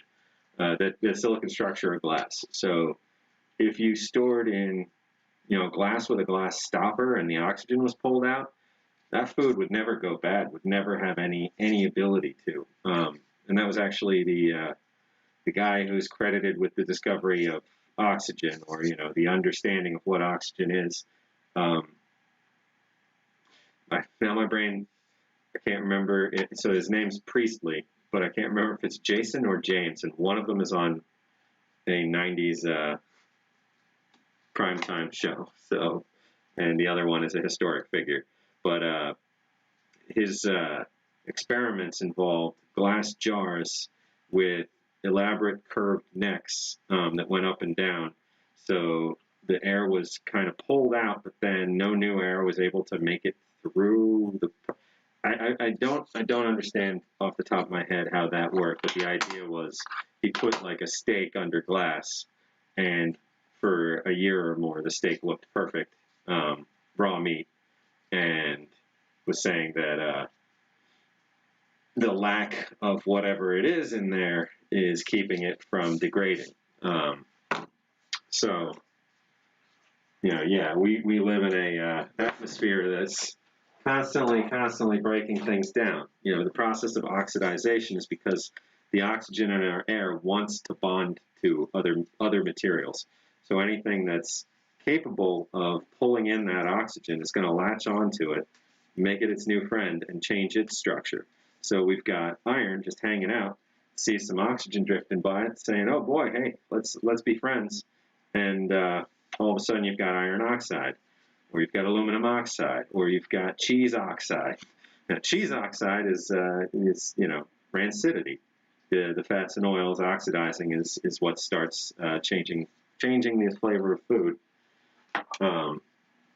So long story short, if you have just home canners with just a metal lid, and you have a gap at the top of what you're canning before that metal lid, like normal, there's a very low chance of the contents corroding, harming, or escaping that vessel because of their acidity. So yeah, if you found like canned peaches where no oxygen had gotten in from like 100 years ago, they should be fine. People have had liquids from centuries ago. I would say sponge side only on that one. But yeah, it's always going to depend on what worked and what didn't. You know, you can see like this sort of just a little coating to try and keep rust from starting on the outside. Almost feels like an afterthought, but I don't know the process that went into it initially. So I don't know if that was, you know, something that was decided later, if it was just part of the general manufacture process and indefinitely, like, you know, you pop them together, you give them a little weld, and then you coat it. But this is a Nabisco Fruitcake from '73, so this looks pretty good. Is it a cherry nut cake? It is not a cherry nut cake. It is just a fruit cake. It has cherries. It has flour, glazed cherries, raisins, eggs, sugar, almonds, citron, or vegetable shortening, glazed pineapple, citron, lemon peel, orange peel. So this very well could be the source of its own corrosion down there. That could be the sugary portions of all this that have the acids, you know, starting to congeal at the bottom of the can and eat through the bottom of the can. Or it could be something else in the can or in the box leaked around it, or it sat, you know, as something next, you know, nearby it leaked and formed something on the bottom. But the lead soldering in the cans wouldn't be in a Vietnam era. Just saw that question from Tim Riley. We definitely stopped lead sealing cans by the Second World War. In the First World War, I believe there were still some hardtack cans and some other things that were lead sealed, but for the most part, we were starting to figure that out. So by the 1970s, when these were packed, none of these will have any lead along those lines, but it does look, it's shiny like that, and I think that's why that coating, it's probably easier to do whatever kind of little stamp weld kind of thing was there on just exposed non-stainless metal and then coat it. Yeah, that's another good point Pete brings up. None of these, like this can here, was not intended to last for 20 years or 30 years or 40 years. Now, try and tell that to anybody who served in the 60s and 70s, because they absolutely got fed World War II rations, that were still around and still boxed. And, there was, you eat what's still, you eat what you can still eat, and you say thanks, kind of a mentality. Not like, oh, well, this one part looks like it's in horrifyingly bad shape, so none of it's edible. No, you just eat around whatever's. Jackson, these beans are from World War II. Yeah, I know, there has beans. Oh, gosh. So that was, that was only supposed to be like 51, 52. Yeah. That's a little complainer right there, that Hawkeye Fierce. Oh, I don't want to eat beans that are 7 years old. I mean, come on now. All right, so this one, well, would you look at that? Or can. This one, so far, not awful. Not a thing wrong with the first layer. Now let's move on down the line. There's the problem right there. We got a divider that's in awful shape, a divider that's in perfect shape. Clearly the divider did its job on one side. We have a swelling, leaking can of pears. The actual can itself, I'm never going to figure out where the center of this thing's view is. Okay, the actual can itself is in pretty darn good shape. That is a really nice clear top there. This is going to be one where we do totally cut through the bottom here. So I'm going to take this camera again, and we're going to shift over to the sink. And I'm going to shout back at you guys, and hopefully most will be able to hear me. You mind if I take a quick breather outside without my mask on for a second? Yeah, you can do what you got to do, and it is go time on the stove, too. Oh. So when you come back, we'll do that. Cool. I'm going to borrow your Fuego. Yep. Cool. All right, so here goes. We're going to just regular open up this can from the bottom. I'm going to turn it sideways in case there's pressure. There is, just a little bit.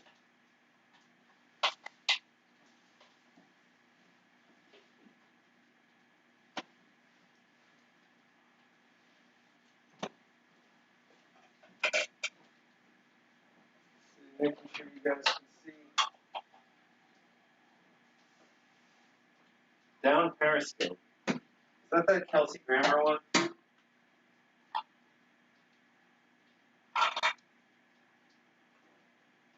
I'm going to put this in there because there's going to be awful chunks and I don't want them stuck in my ring.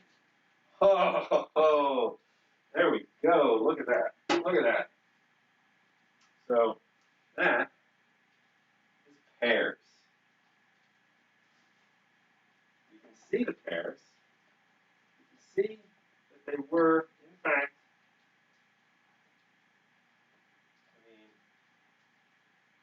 there is no chance in the world that these are acceptable, but black, awful. It smells actually really good. It smells like kind of a lot less metallic than nope, never mind. Oh, never mind. There's the metallic follow-up. All right, I'm gonna prep to toss these right here.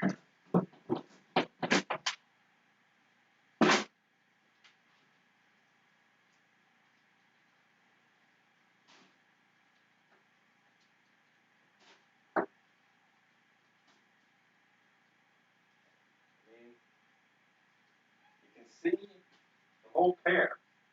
It's just definitely turned. There's still some juice in there. Hey, Kitty.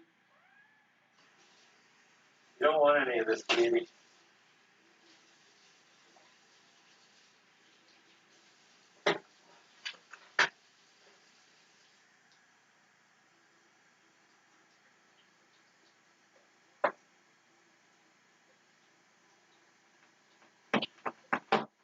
Oh yeah, now I can definitely smell the rotting metal.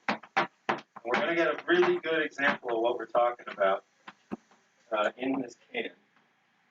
So you guys can see the bottom of the can. Actually, I'm gonna bring it back out there.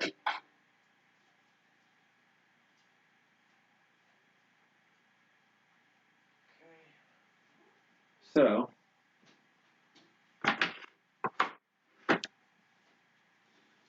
just gonna put this down for here for the moment. Get some more paper towels out.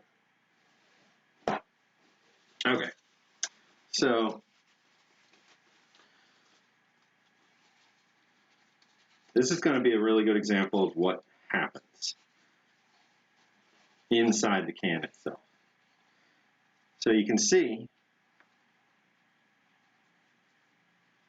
towards the very top, it's still gold. It was gold, like that color, for that waterproofing, that coating, all the way through. But you can see now, down in here, it's gray. So we've got gold and gray.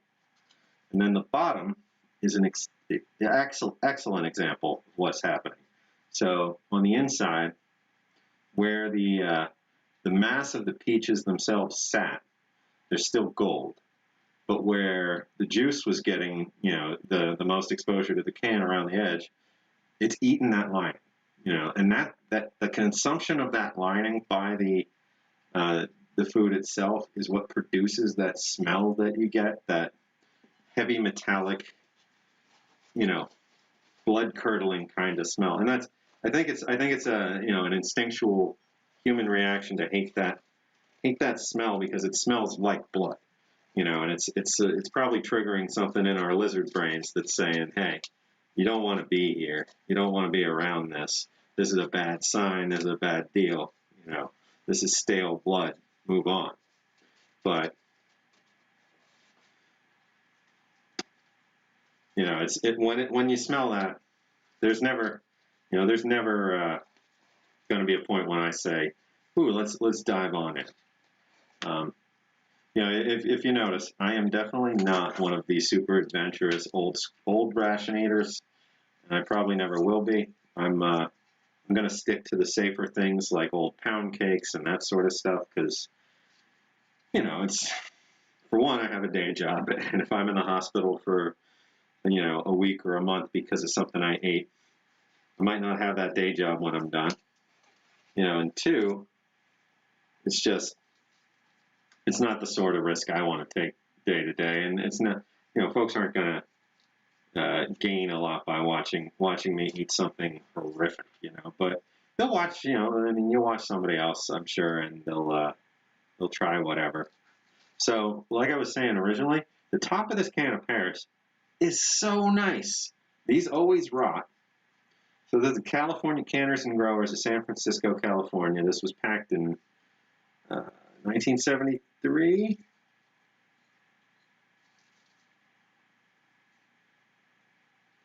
Not a discernible date stamping type. So we've got FP040CO3L.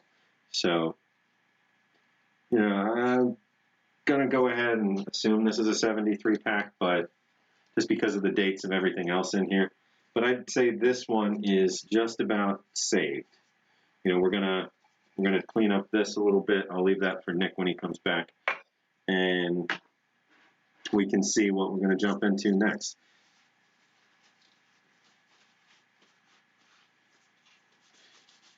Let's see. Now, we've got the next item that was in that box. I see chop in there. I don't know if you guys can see that right there. So, that must mean this was, yeah, ham and eggs chopped. So in this rust pile are the remnants of some chopped ham and eggs. It is dry and flaky in there. The old Smoky was, he stopped in for a second to say hi, but he's traveling, I think. So this, you guys might be able to tell all the way around. This is the actual paint having been bubbled up from underneath. This can is going to come down to nearly bare metal. So it is not likely that we're going to be able to keep much of any of the writing on the top of this intact. I'm going to go very slow and see if we can brush any of the flaking away without brushing the text away, and see how much of this is salvageable. But if you look right there, that's a hint of what's going to happen. It's just all going to come right off. Yeah.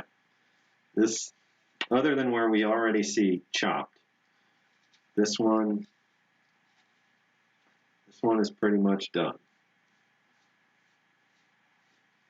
But we'll see. Maybe some of that print extends under. Probably not.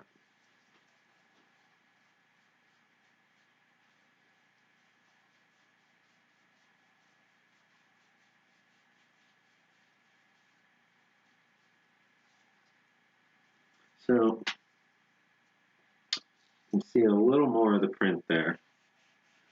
See, very gently, very lightly working this. We'll see what we can keep before applying any liquid to try and break down some of this rotted gunk that was. Yeah, I'm not exactly sure. I think it was probably from the peaches, or I mean the pears that were next door, just kind of migrating. But you know, the ham and eggs itself, there is what looks like a hole right here. So it's possible that we had another bubble out situation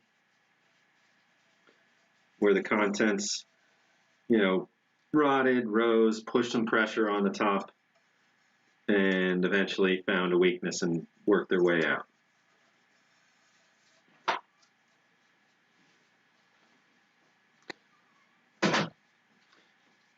Even though Nick went out about 2 minutes ago, that scared me, him coming back. Sorry. Even Shabby looked at me like, who the hell is this guy?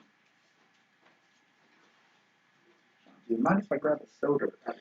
Yeah, by all means. Would you like one while I'm there? Not at the moment. But you're now not wearing gloves and stuff, so you're going to be the one who gets to clean your hands and open the Fray Bentos pie. I'll join you over there in a second. Or actually, we'll open it up. Well, no, we will open it up in there. Hey, Zeno Saga, welcome. Don't worry about being late. Like I said, these are long ones. You can drift in and out. Folks can show up whenever they want. It's, you know, it's just easier to do it like this so that we have some time to actually get the stuff we want done. Kaylin's going to have a seafood chowder MCW. Oh, that's going to be fun. If I'm done with cleanup afterwards, I'll jump in on that. I love those. Those are my favorite MCW. So we're down to a bit more of what's potentially salvageable, but this is a pretty bad quality one. I don't think there's going to be much we can get out of keeping this can, but we're gonna give it a shot. I'm gonna see if we try and moisten some of this, what we can maybe salvage.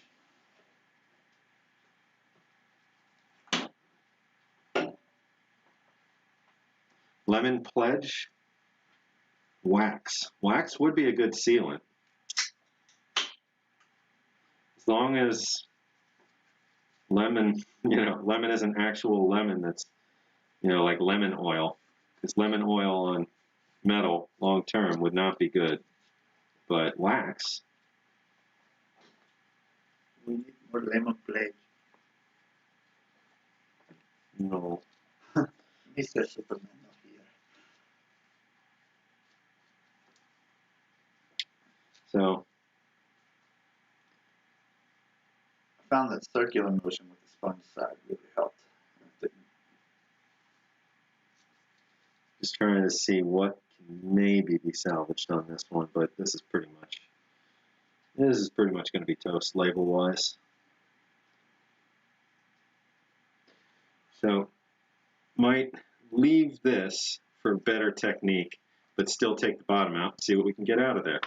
So, if you want to work on that spot, yeah, that would work.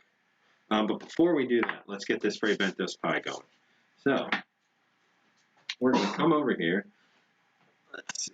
Well, I can set up the other camera in a minute. It's going to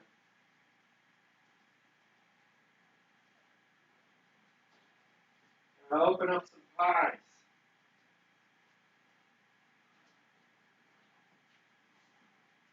All right, so first got to clean this can opener because it just had 60-year-old cases on it, 50-year-old cases.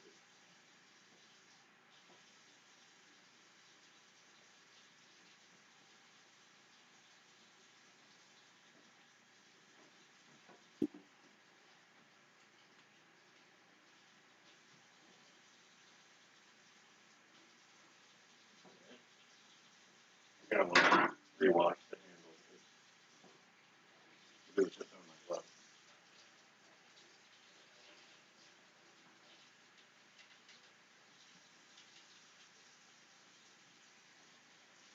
Okay, so we can see in there. I'll I'll narrate. So Nick's gonna cut them pies open, and I'm an idiot. I should have been warming up the oven this whole time. So we're gonna start that too. We're not gonna pop them in until that's ready to go.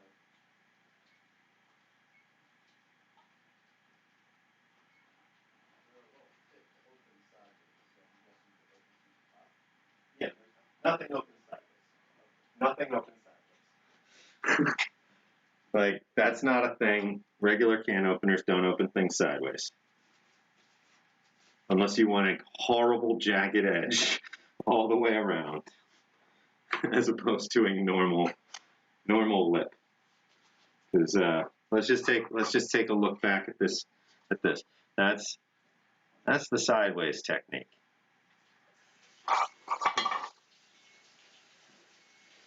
Joe Green, did the guy on eBay that I bought case back from respond to you? Ignoring. Yeah, haven't had a word back yet. What's beeping? the oven. I wonder why it's beeping. Turn itself off. Why?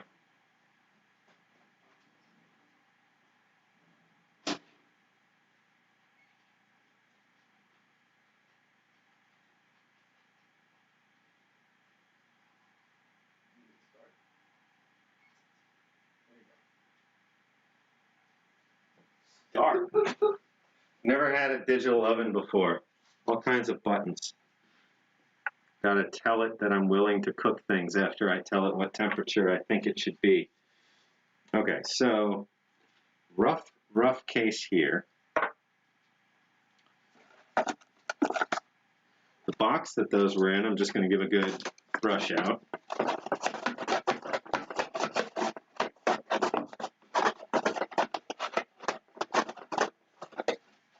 Did the camera pause? I'm not seeing. No, I'm not on yet. Just giving the can opener another thing. Okay. Okay, we've got an open accessory packet here. Matches, chewing gum, toilet paper, instant coffee. Well, I'm going to switch this around while you're doing whatever there. All right, let's see. Still showing the stove on the big view. Yep. So these are Fray Bentos pies made in Scotland, picked up by JW Speaker MRE. So we are going to get the oven preheated to 425. We're going to cut the tops off both those cans, and then we're going to pop them in there, cook them for 45 minutes, and they're going to puff up. We're going to put another camera on it and keep that in the corner if we can, while we keep working on rations, so that you guys can see that slow rise. Or we'll at least be able to flip to it and check to it every once in a while. So, let's see. The B1 unit was fine in there. The peanut butter was fine in there. The divider was not, but we have other dividers. So, ooh. So I keep wanting to show things to the close-up cam, but it's not here. There's some kind of insect colony looking remnants in there. I'm not sure. Same thing as that like moth. Read Pete's message. Okay, check at the 40-minute mark just to be safe. That message, or I mean not Pete, JW's message. Check at the 40-minute mark. Check at the 40-minute mark. Okay. So we're checking it at the 40-minute mark? We're going to check at the 40-minute mark. All right. Do you have a steak knife, Sean? Or something, just one of the, I can't get the lid off one. I need to do. Yeah. Butter knife from up top, not the one that's down below. Here? No, metal canister. Oh. Just unceremoniously tossing in the trash. Oh, sorry. Oh man, that's looking good. Important, remove lid before baking.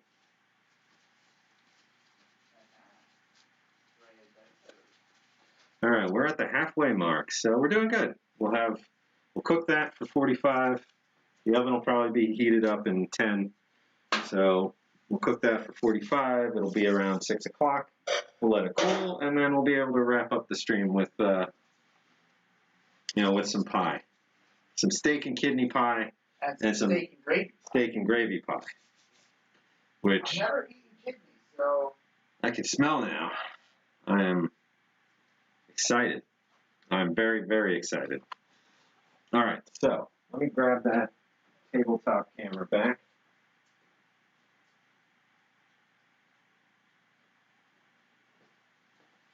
Here you go. All right, now we can flip this back around. Actually, we can even go like that. You can have the pie pan over here. That's quite all right. It's going to be stuck to your teeth for a few days. Okay, so now we'll be able to easily jump between cameras and see some pie. Corbin saying he heard that during Vietnam, if you need a smoke grenade but didn't have one, you could put bug spray in a can of MCI peanut butter. Interesting. So peanut butter will burn in the right circumstances. And given some form of fuel that produces oxygen when it burns, it should also keep going. Oh, hey, look, we got... Yeah, that's pretty... We got a very bulging can of apricots that we're going to save. The top on that looks about as good as you can get them, when they're bulging like that. So this is from Sun Garden Packaging Company of San Jose, California. Also, keep an ear out for when the oven beeps. That means it's done preheating. Nick just explained to me how ovens work. Come on, man. You didn't know the start button was there. I joke, okay. Very, very fair.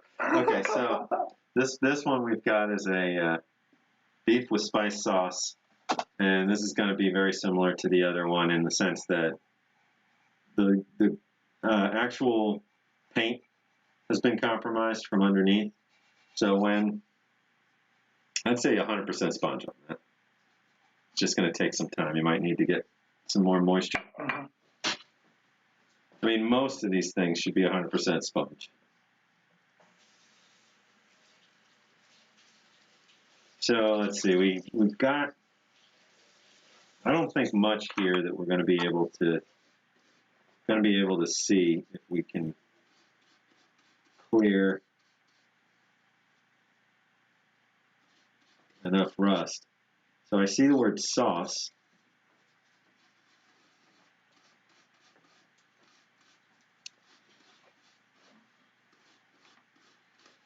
Oop. Well, that explains that. So this can was stored upside down.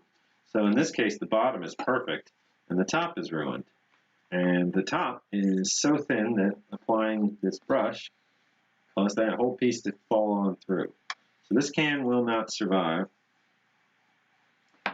And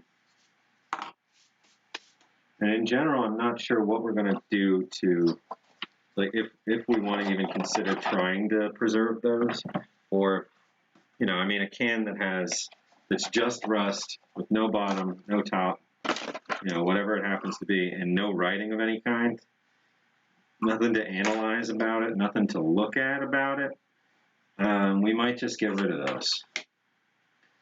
What do you guys think?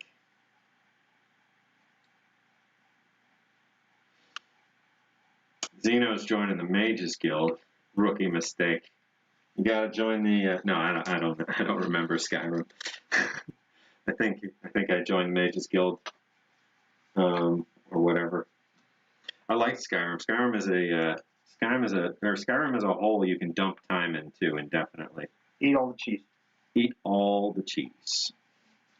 All right, so we're gonna try and open up this apricots and see if it's as exciting as the pears in terms of the murky blackness that comes out.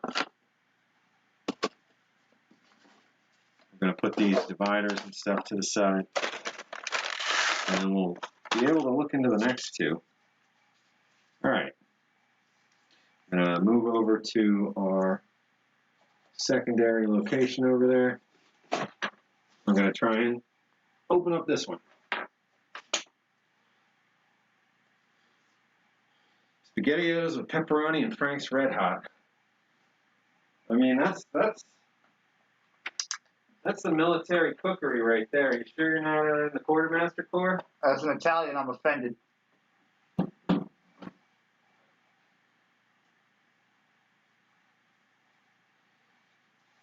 All right, so this one is bulging, for sure. So, Nick, help me make sure this is lined up. Let me know when you got a good, I mean, over on this one. Oh. Let me know when you got a good view of this thing. I can see it fine. Okay. So, this one's bulging. It's going to be very likely that we get a little pop on it as well. I'm going to start this, pop this in here, catch anything, and pre-wet it a little bit. There we go.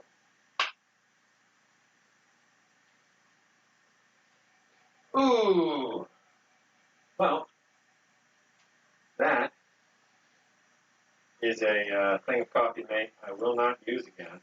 I mean, it's pretty much empty and it's on my shopping list to replace, but yeah, that's sprayed.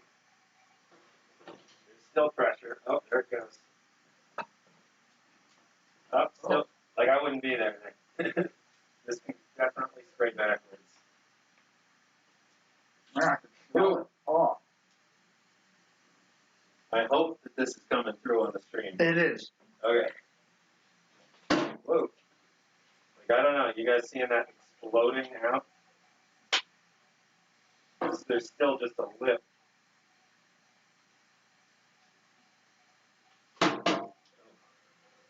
Alright. I need to open it sideways for safety's sake. Because I have done this before where I had it up and down and sprayed my ceiling.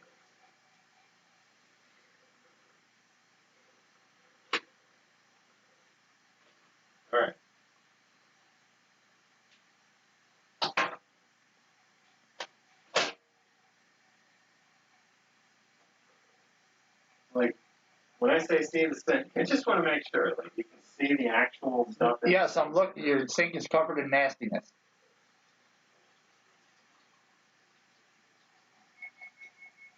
Cool. All right. The Bentos are ready. Yeah. Stove is ready. Wow, this went everywhere. Kind of expected.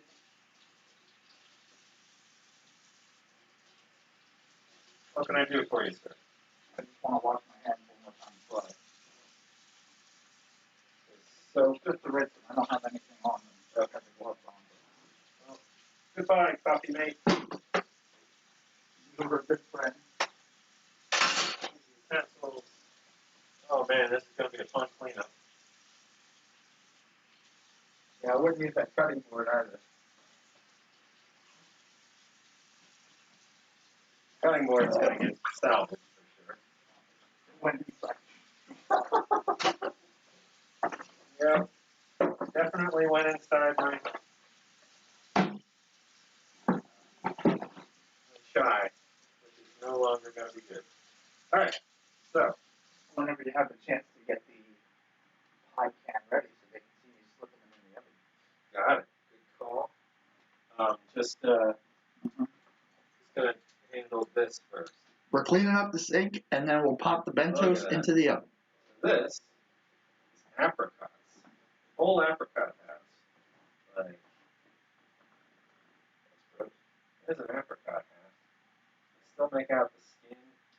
If you rinse it, will it not be black? So,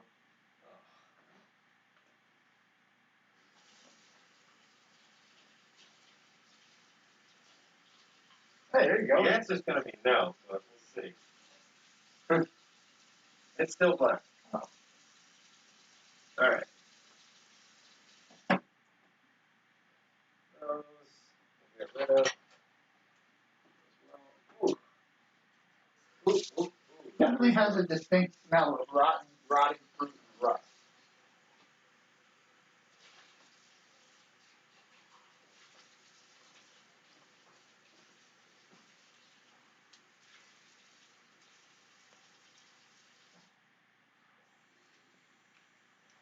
Pete said you got it on your cutting board again. Oh, yeah. I got it on everything. This is definitely going to be a hazmat cleanup. Okay, so grab a couple of these.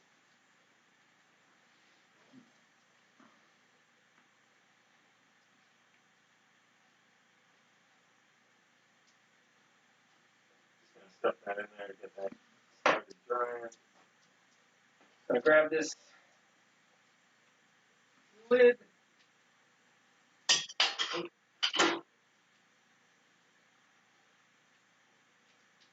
Very sharp. Just going to get rid of this, but inside you can see the bulging ration wasn't leaking. So you can see all that gold is still there in this case, except for just a little bit. On the inside of the can, most of it has been eaten off. The sides aren't necessarily always gold. The tops and bottoms, where the seals are, were gold. I mean, or where damn seals are, were. All right. This is god awful. Smells awful. I can smell food now. Yeah, it smells like metal. But you know what this kitchen's going to smell like in an hour? Fray Bentos. I mean, I hope that Bentos can override this. All right, I'm going to ditch these gloves and wash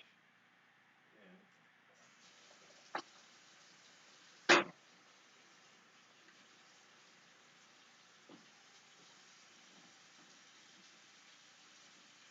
Get those knobs with soap.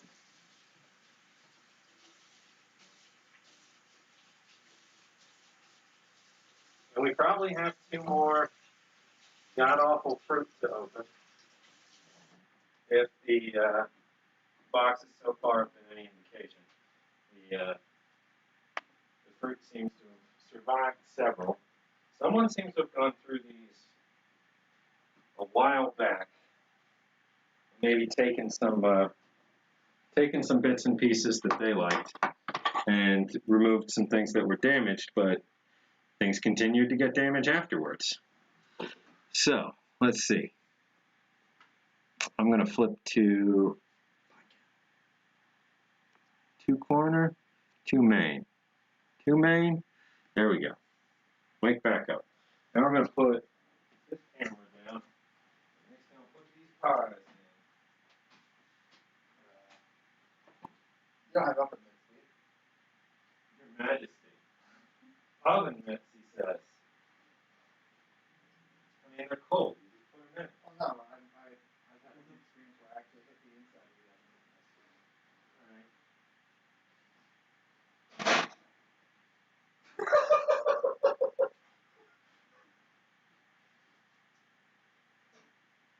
We'll see in a second if JW says put them on a baking sheet. Actually, I realize this is, I just grabbed that with my hand, by the way. I'm an idiot. This is way low. You don't want it, yeah, it's pretty low. You don't want it that low. How low can you go?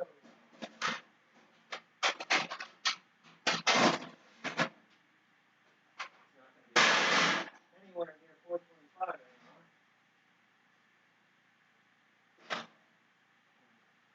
But, Cool. let's see what we can Tell you where it's. Little lower, How's this, baby? and tilt the camera up. Can't. Oh, I mean, can't go any lower is what I mean. Oh wait, yeah, I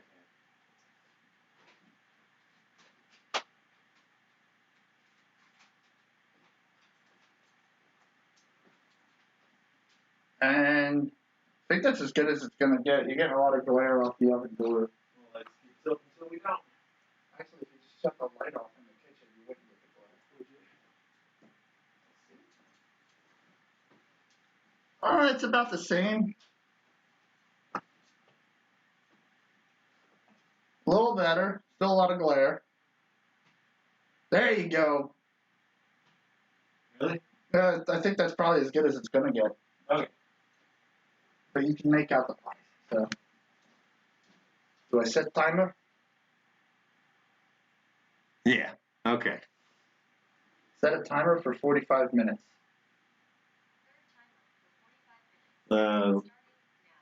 Change it to 40 so that we can check at 40. Change timer to 40 minutes.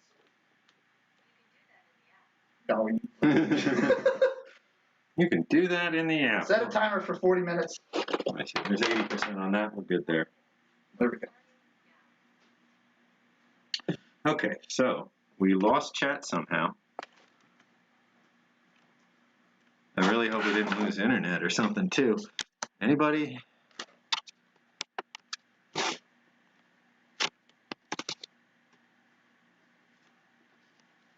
Okay, there we go. We're back.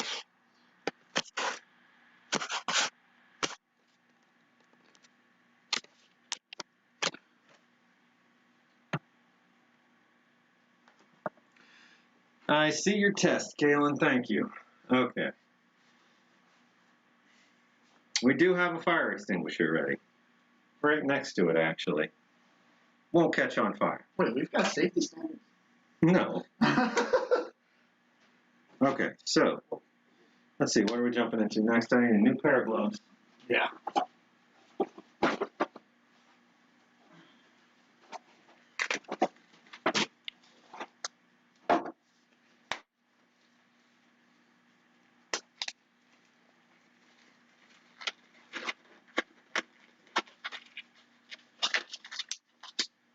Okay.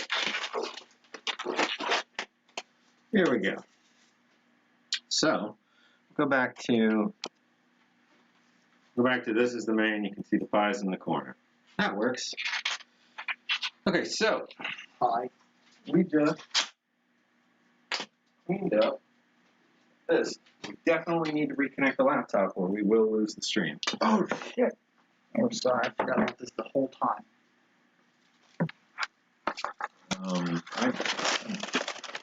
Okay. It's much harder to avoid now, but.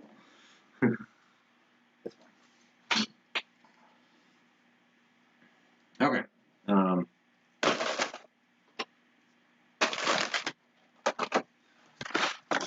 Very least.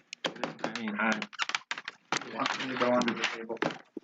no, I just don't want it pulling on the stuff as we're trying to move things around. Understood. Okay. I'm not expecting anybody. I don't know who that could be. Amazon. Okay. Never mind. It's just delivery, cat food and stuff.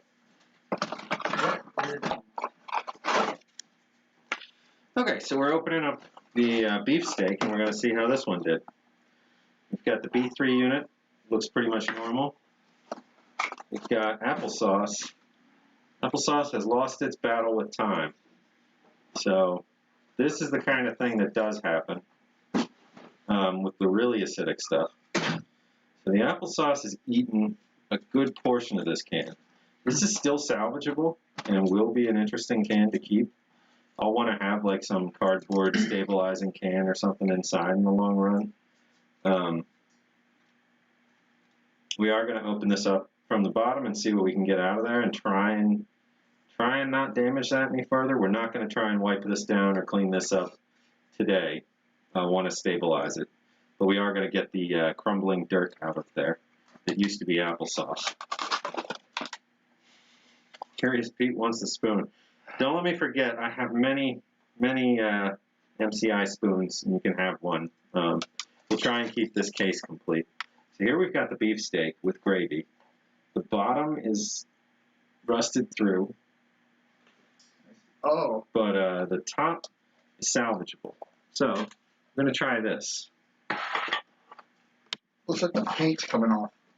Yeah, the top, the paint is flaking like the last two that you might not have been here when I got to. So we're just going to try, let's see. Well, that worked out well. Yep. It looked like that's all that was going to do. So I figured give it a chunk. So this is the beefsteak. Beefy. It looks like the beef slices pretty much. You can see some definition in them. Ford man, we live in Philly. We get a lot of Amazon deliveries on Sundays. Yeah. Sunday is a totally normal delivery day these days. Sunday at Sunday fun day. 4 a.m. sometimes. It's like, oh, that'll arrive tomorrow between 4 and 8 a.m. Okay, sure. That sounds good, future. I'll take that. The future is interesting. All right, so we're just going to break away the remnants of the rusted bottom. Because it did just drop right through.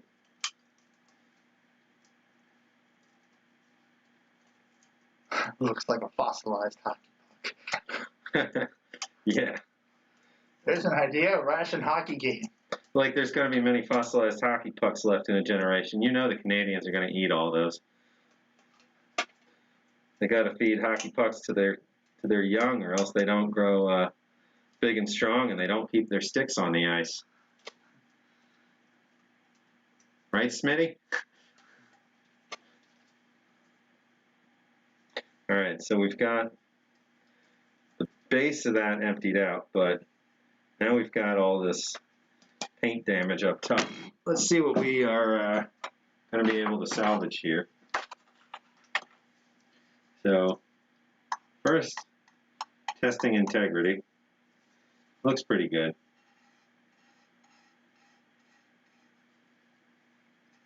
So this paint is shot, but not all the way around.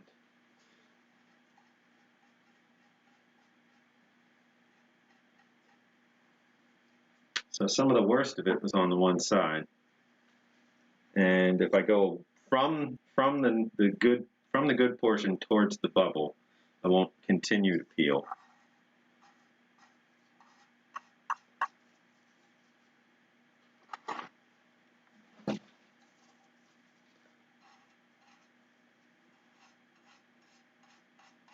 this is going to be one of those, we need to seal these. I mean, granted, they won't have moisture in their environment anymore. What's the clear stuff you would spray this with to, like, preserve it? I mean, we wouldn't use shellac, we wouldn't use Vinac, we wouldn't use, a lot of the common stuff. What is it that you, like, seal? That's what we're figuring out. I do not have an answer for you, I'm sorry. I mean, an actual piece of food. What would you preserve? I don't have an answer for you, I'm sorry. You wouldn't take a piece of food and spray it with something and preserve it. You would, I mean, like, you can do that for advertising photos, but it's bad in a few days. Oh. Or, like, you can do that with pie because it's essentially just sugar. Put it in, like, but I'm not aware of a spray that stops foods from degrading. Oh, no, I meant something to just preserve the cans for display. Again, don't know. Sorry. That's what we'll figure out. Don't want to use anything that can't be undone or that's going to cause more damage to the can. So, like, a lot of stuff I've seen people try and preserve by putting shellac on it. Shellac will ruin anything you try and coat that way, unless it's something that you want to absorb, the shellac itself, like, wood. Pretty much the end of the list. Well, bone. If you need to preserve bone, shellac would be great.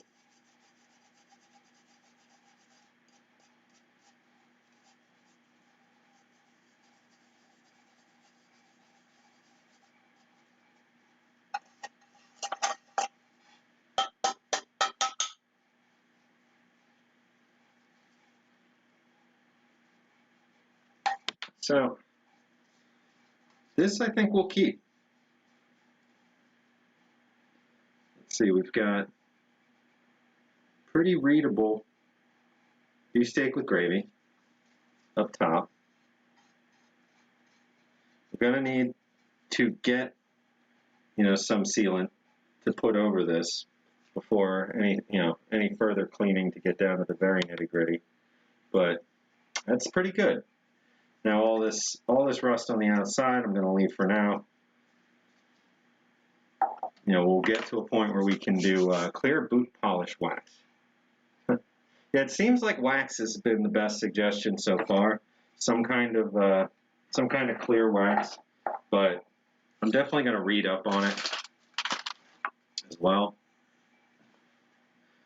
Wax seems like it'd be pretty inert long term. We just don't want something that's going to go through any chemical change, in 100 years, or whatever. I mean, granted, I'd like to be in a state where we're able to think 100 years out for the museum. I just thought of something. What? Ceramic coating. I don't know if that's a thing. It's the clear stuff they put on cars that it can't be scratched or anything. I'm not familiar with it. I'm sorry. Anybody in the chat familiar with ceramic coating?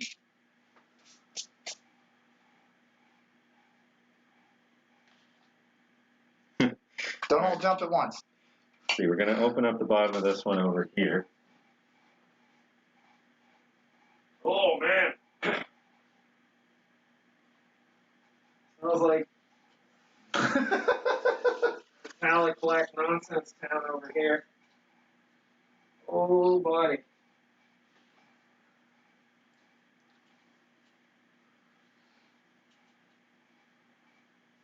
I really like those chai lattes. I am not gonna. Thank you, Pete. Yeah, ceramic coating is quite pricey. Where did that can of it? What are you talking about? What are you looking for? Just that. Oh, it's right here. All right, we're gonna try and.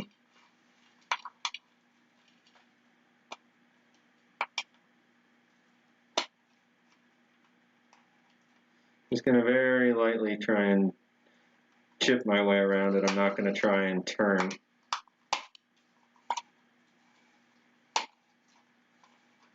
Because it'll just tear this edge up. I might be able to save this with the whole tear going on. I mean, I hope folks don't take it too personally and too harshly when some of this goes wrong and some of this gets damaged. Again, this was a bad shape donation case that we're doing our best to get the most out of. So, could have just ended up in a landfill had it not been tossed our way. And there's certainly going to be parts that can't be salvaged, or that our technique leaves something to be desired and inadvertently does major damage to it. All right, so now got it all pinned out. I just want to. Nope. That can is not cooperating. Didn't realize that part was pressing on it. You need me to hold it while you do that? I need a few more of these little tiny bits to pop, and then we'll have it separated enough.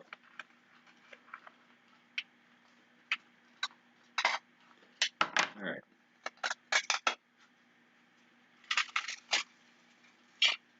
Watch your eyes with that shit. Stop. Sorry.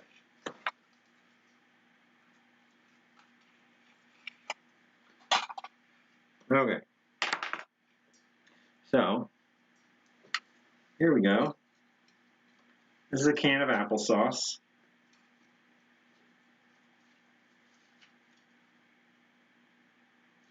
Right? Like just, oh my God, it's like a can of rocks. So we're going to take this bottom piece off. I don't need to keep that. We're going to dump this out. Applesauce. What is applesauce? Now we're going to try and preserve this, as best we can for now, as is. I'm going to put some paper towel in here, and then when we get a chance, we'll have to figure out some means of filling this, so that we can preserve the damage and use this as an example of what happens to these cans. So, looks like more of the can is gone than what's left. Honestly, I'd say we have a pretty solid amount of this can remaining. Like it's, I could bend it in half right now. I could crush this thing with no effort, but as is, it's likely, there's a good deal more of it left than gone. And it is going to be able to highlight what we're talking about here in terms of what happens to these things over time because of what's in them. Oh, this may not be a great idea. All right, so I was going to stick that in there, but it's gripping a lot. So what I'm going to do instead is take this paper towel, put it inside this plastic bag, and then put this plastic bag in there so that it doesn't grip to the paper. And then on the inside, I'll just flesh this out a bit, with a little more paper. I have an idea for the future of that can. Okay. Maybe when you get around to it, you could put a balloon inside of it and blow up the balloon to fill up the inside of the can while you're stabilizing the can. Maybe. I'm writing this down in my head. All right, so we've got it in a pretty stable spot right there for now. Now we're going to put this in another bag just to keep it from getting snagged on things as easily. I mean, none of this is perfect. None of this is perfect. We are amateurs doing our best. Please don't be super mean in the comments. Some folks on us. Some folks really go out of their way to be jerks. I don't understand it. Like, we're volunteers. We're doing this for fun and for the history and for the hope that, we're helping shine more light on the positive aspects of military development, in the United States and globally, some of the things that we all get the benefit from when war production requires something. It tends to mean things have to move quickly, and it's a good way. I mean, not a good way. I mean, it's a silver lining, so to speak, that there's some good that can come out of a war or a conflict, that some new discoveries can be made and trialed very quickly against lots and lots of people, and we can jump forward in terms of progress in science. And howdy Sharon, howdy Henry, welcome. Good to see you both. So, all that rambling aside, I don't know if this game's going to get any further. I've been at it for like 30 minutes. let's call that good.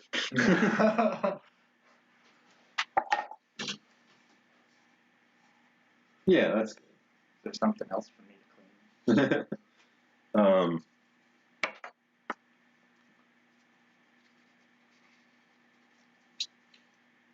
Just make sure this is dried out and there's no remnants of apricot. I'm going to keep this can bottom that went with the pears because, again, it's a good example of what happens in terms of the slow breakdown of this stuff.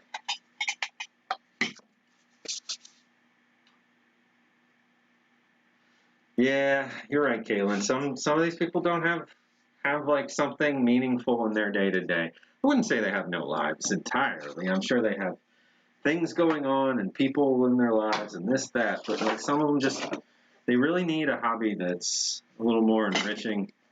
They need some more exposure to good people, that are going to make them want to do something that lifts people up instead of go out and tear strangers down for no reason. But, such is life. Or you could always volunteer at the Military Ration Museum and live in Sean's basement. That's what I do. We could. He doesn't let me leave. You say leave like it's a thing. Like there's an outside world. I told you, the apocalypse happened. There's nothing outside. Keep cleaning rations. So this is our mostly been poked at pile so far.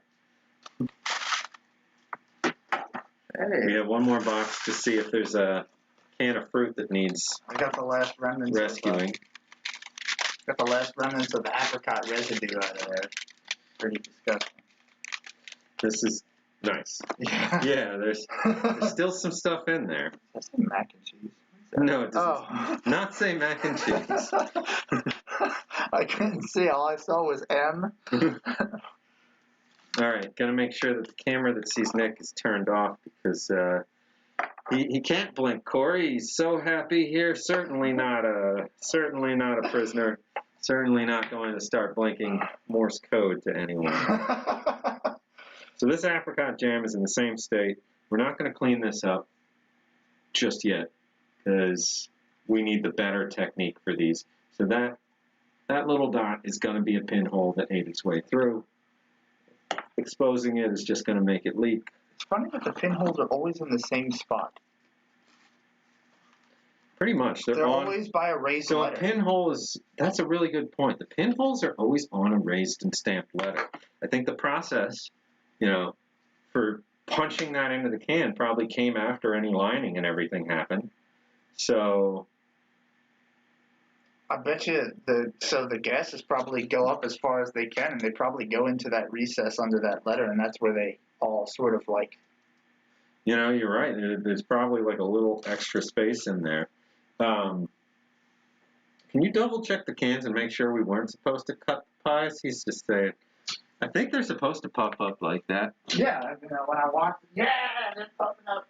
Oh my God. They look good. They Yeah. look good. Let's flip that as the big cam for a moment. Yeah, look at them going there. Puffing up out of them cans. Oh my God, I'm so excited. All right, so we've got a main that doesn't look too bad. The label is shot. right where it matters. So I'm going to assume this is like beans and franks and tomato sauce. Beans with meatballs and tomato sauce. Oh, you were close.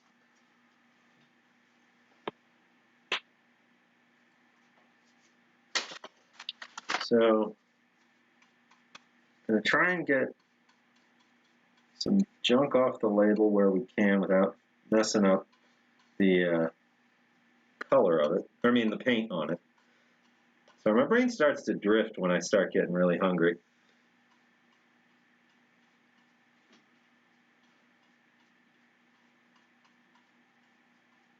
Okay, so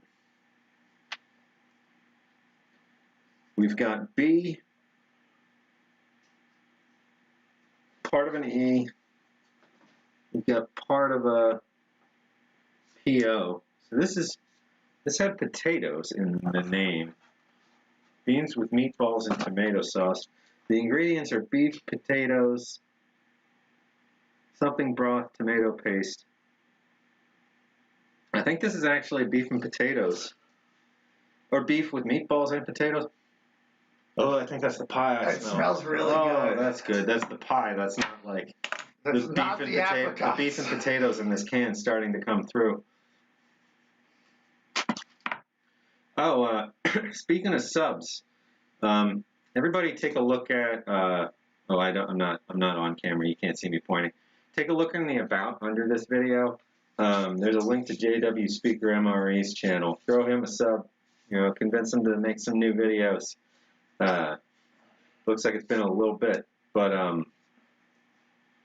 it's thanks to him that we're going to get to experience these Fray Bentos pies.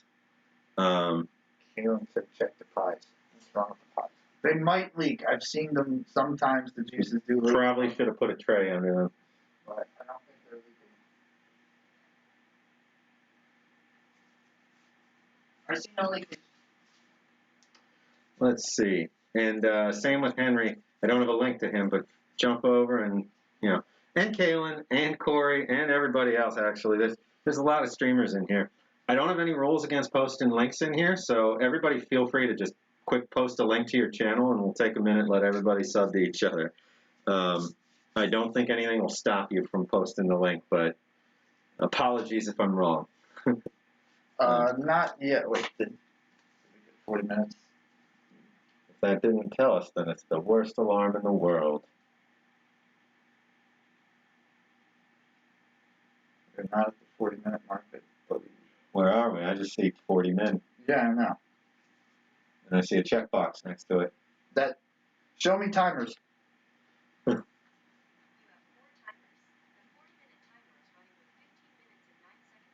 Okay, so we have 15 minutes and 9 seconds on that 40-minute mark. We had almost put them in right at 5, but then needed to preheat the oven. So,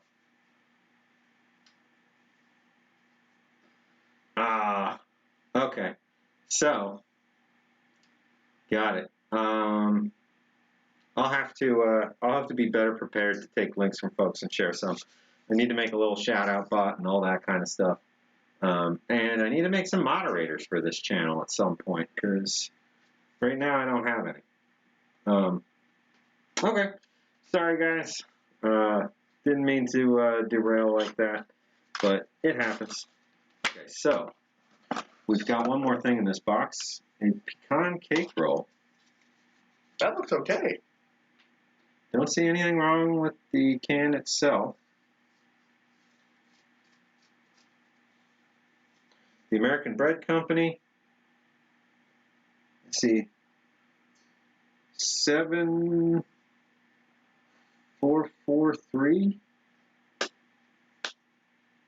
I don't know if that's 74 April 3rd or something, but that we don't have anything else in that exact style. This one is day, month, year. That might not even be what that means, but we got single digit, double digit, single digit. It's probably packed in 73, maybe as late as 74. Oh, those pies are starting to really smell good. Right? So hungry. All right. Pies are really fucking eggs. You know, of all the days, I don't see.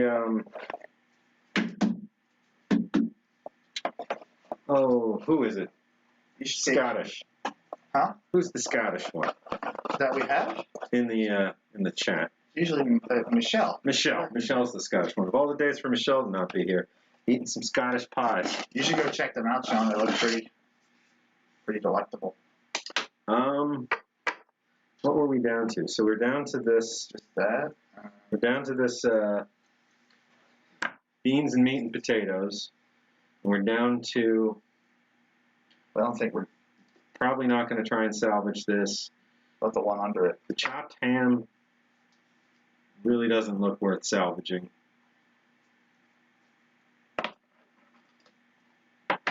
Here's another. Here's beef slices and potatoes with gravy. Does this have the same ingredient list? It does. Maybe they threw potatoes in. So this is packed by Blue Star Foods. This is packed by something Downs Foods Company. Churchill Downs, the finest horse meat. Haggis. I've had haggis. It's not terrible. I don't know if I've ever had haggis. I know I've had shepherd's pie and cottage pie. Oh, wow. Yeah, tell me those don't look awesome.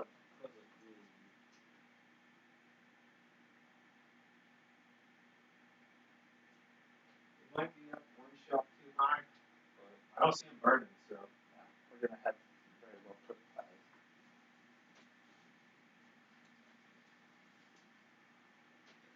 All right, so let's see. Take all the Dunkins. Did autocorrect turn your Dunkins into Dunkins? I could use some Dunkin' Donuts coffee right about now. All right, so let's see. We might. I could use a Dunkin' Donut right now. Do we want to see what's in here and keep this can? Kind of do. And then the other one that was definitely a good can with contents we might care about was this pork slices and juices. Problem is, That sounds pretty dry. are you crazy? I can't. This is the wettest ration I've shaken in like years, and that was why I was shaking it. Are you nuts? Oh, I can't hear it very well. Oh, okay. I hear the juices now. Sorry. So Sean's got an ear for juices. this is pork slices with juices. There's no bulging. The can's, literally not in the slightest bulge. There's liquid in here. There's no pinholes on it. Should we try to eat some 50-year-old ham? I am not opposed.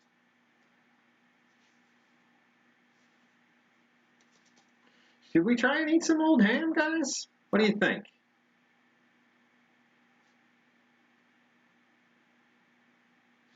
This can is gonna stay just fine. I don't want to leave that in there for forever.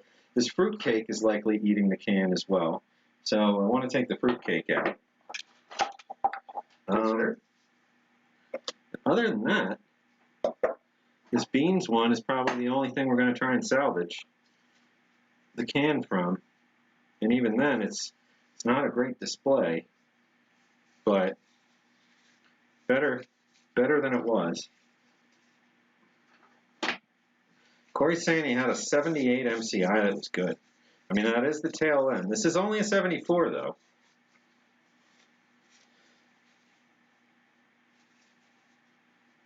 There's a lot of stuff coming off of that can. Yeah, there is a good deal of dust and rust and etc. just rising from the can, the box, everything. Probably getting to that, like, dangerous point. All right, so let's see. Oh, no, definitely not going to eat this before any Fray Bentos. 8 minutes before we have to check the pie. And then another 5 minutes past it. All right, we may want to have set aside the things that have potentially workable contents and have a follow-up emptying all those and seeing if we can attempt to eat any of them. Oh, hey, look, beachies. That fell out of the opened accessory packet, which will have a familiar sight. Hasn't really changed since the 70s. Guys asked me about how far we are on the pies. We are about 13 minutes out in total, so another 5 before we have to check them. Oh, sorry, another 8 before we check them, and another 5 past that. And then, yeah. And then we have to let them cool for a minute. All right, so we've got peeled open. I honestly don't know why someone was opening these and closing them and putting them back, unless maybe they took the coffee. Let's see. Because there's no cigarettes in this generation. This one's not open. Yeah, 2 of them aren't open and 2 of them are. Oh, hey. Middletown, Pennsylvania, lead pack. All right, so we've got the cream, the salt, the sugar, bee cheese, the toilet paper, no coffee. So somebody who liked this, or somebody who stored this, who kept this, or whatever, seems to have liked the coffee, because everything else is in here. We've got the damp match warning, not the malaria warning or anything like that. There was a malaria warning on matches? When wearing, or wait. Let's see. Use caution when in an area with malaria, or when in a malaria-infested region. Keep your sleeves rolled down, and something else.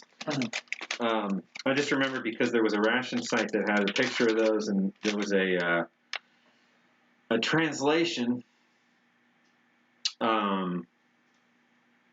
There was a translation on it that was saying, back into English, malaria is wearing a shirt in the area. It rolls down the sleeves. Repeat drug use daily. That's awesome. It was just like a warning on the cigarettes, on the matches, that was essentially saying, remember to take your anti-malaria pills twice a day and keep your shirt sleeves rolled down. It was pretty much what it said. But the translation of it is the part that I'll remember for the rest of the time. Malaria is wearing a shirt in the area. It rolls down the sleeves. All right, just getting some. It puts the lotion. Getting some minor gunk off of these.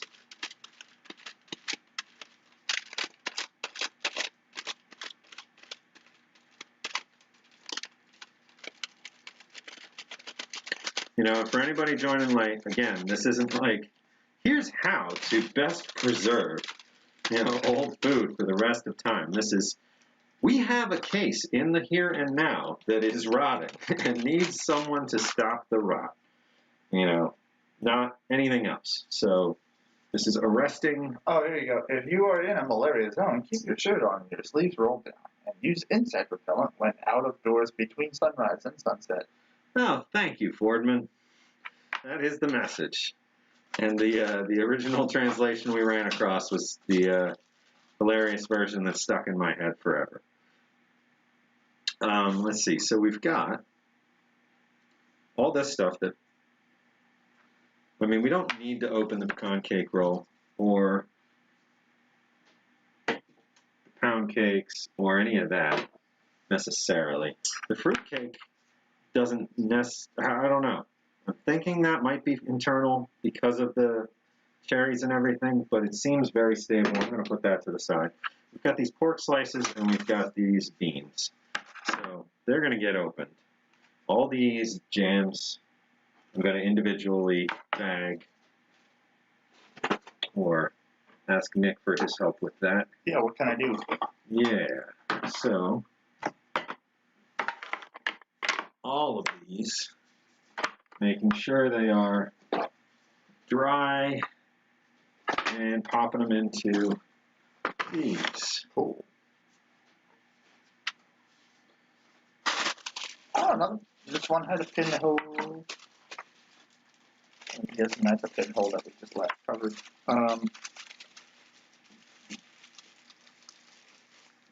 We've got 8 bagged spoons that are part of this still. We've got 1, 2, 3, 4, 5, 6, 7, 8 boxes. The boxes are now all rust and detritus free, as is the case. We've got most of these dividers in pretty good shape. We've got some in rougher shape that we may not want to keep near anything. We do need to figure out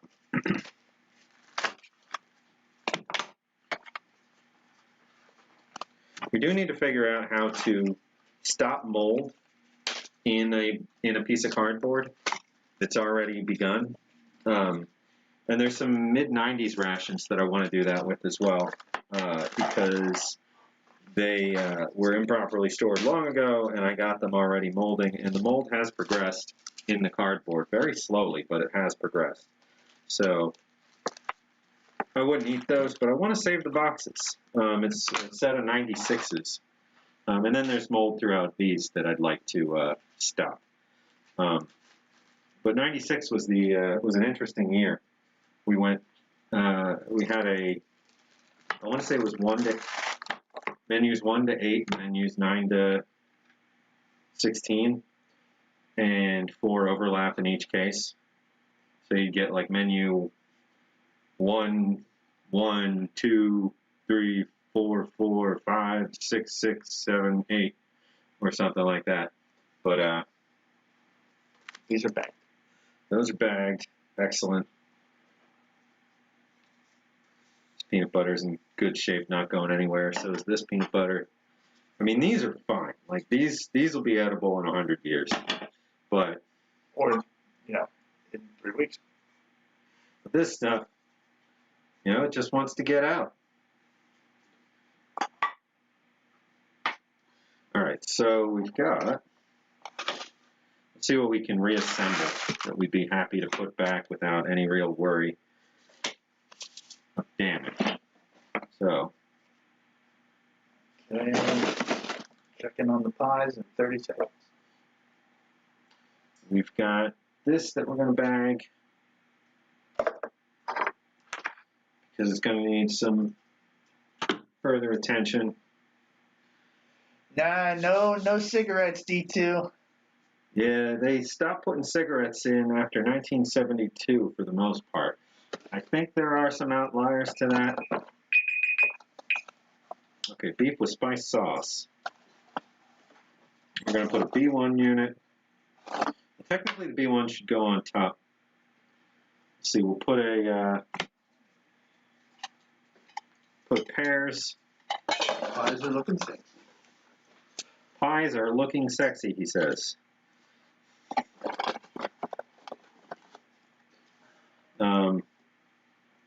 Let's see, did we empty any of these to the point where we could store them? Yes.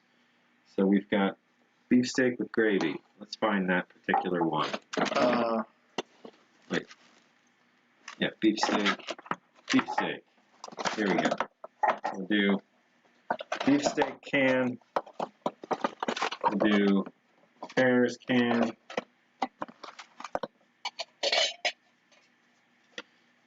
Honestly, it's kind of blasphemous. We'll have to figure out which went with which. In 1996, I was 13 until the very end of that year. So we weren't too far off. You'll see. All right, we'll do that, and we'll do that, and then we'll put a good B1 in there. And we'll put peanut butter in there. Oh, no, we'll put this opened and emptied apricot in there. And then we'll put accessory packet and a spoon.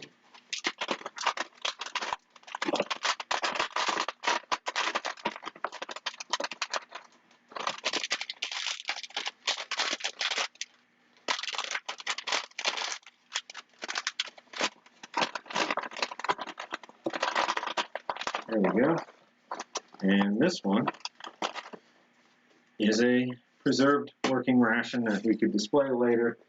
Well, I mean, granted, I probably put the wrong side can in there, so we'll have to figure that out. But this is what I'm talking about. I want to figure out how best to handle stuff like that long term, because you know, the box will probably, you know, continue to break down or get crispy or whatever else might happen at that end.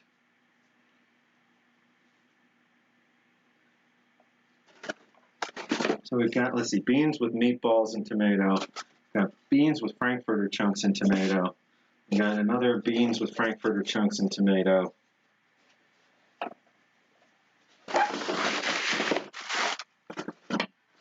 We got beans with meatballs and tomato.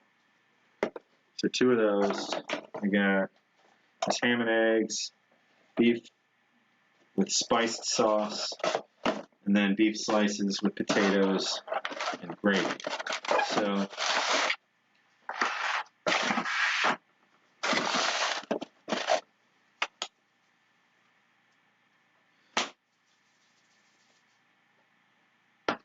I keep these out. Hey, I was 3 years old in '96.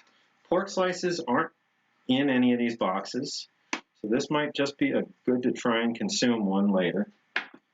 These aren't going to be good, so we should empty them. So I'm going to go ahead and try and start that process right here. What if there's squirty stuff in We're there? going to go sideways in here and tempt You want me fate. to hold that? And I don't want to see all the crap at the bottom of the can. Too late. Just want to see that we're starting this. Okay. So, see how bright is that? All right. Ooh. Wow. That was pretty gross. Now it's not going to be done because the metal immediately goes back into the hole. We usually get another blast at some point. It looks like it actually shot out a piece of whatever was in there. Oh yeah, it would be beans. Oh. All right, so there was no more pressure, but there we go. All right, would you put that back up on the table and I can show this a little? Oh, ooh. Now I'm not sure. Pies are done. I'm not sure if I smell this or the pie. So there we go. This is the beans and meat in potatoes. I mean, beans, meat, and potatoes in tomato sauce. We've got, ooh, oh, that just fell right out. It's mostly white. Interesting. Interesting. Can itself, not so bad. Those would not have been good. There was only a little bulging, but you don't eat things that are a little bulged.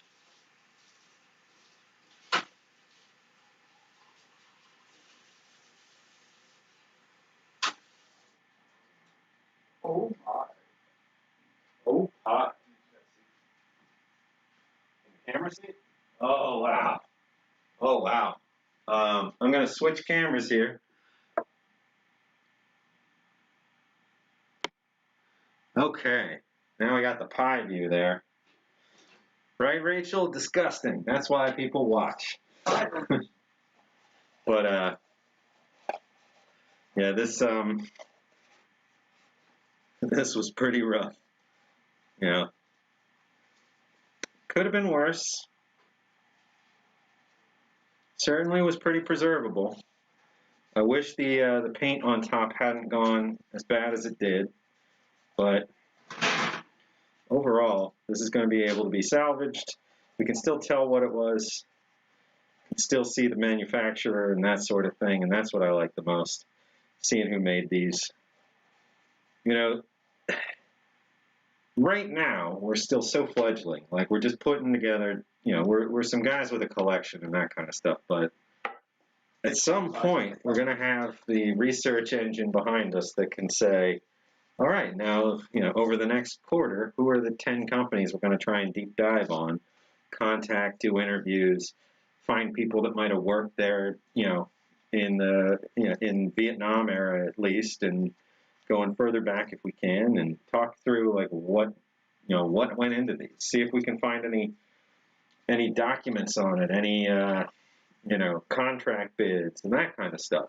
Just there's so much else, so much else going on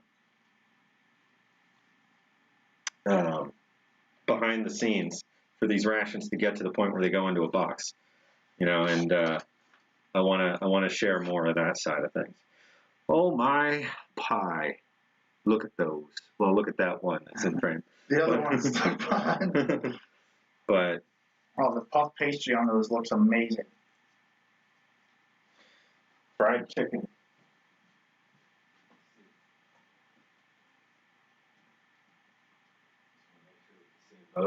Oh yeah. Oh no. I think we'll put it in one spot where we can't see anything. Look at those eyes. Apparently these are up-to-date pies too. They say new and improved recipe on them. So Yeah, they're good until 2022.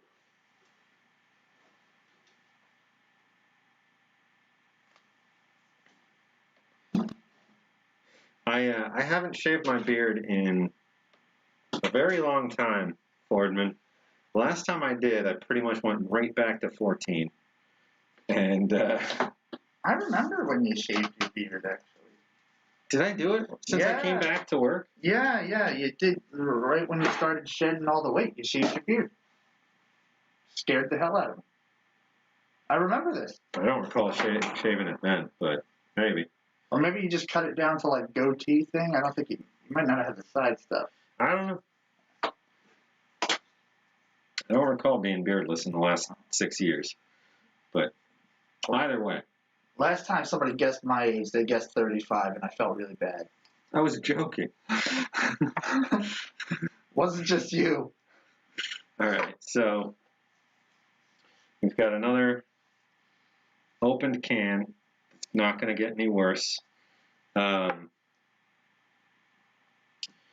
This pork slices with juices, it's not one of the boxes inside here. It may not have even been from this case. It's in good shape. It's not bulging.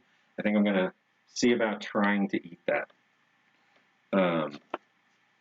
Now let's pick a beans and frankfurters and meatballs as the box that we put this can back into. So we'll do that. We'll do a fruitcake.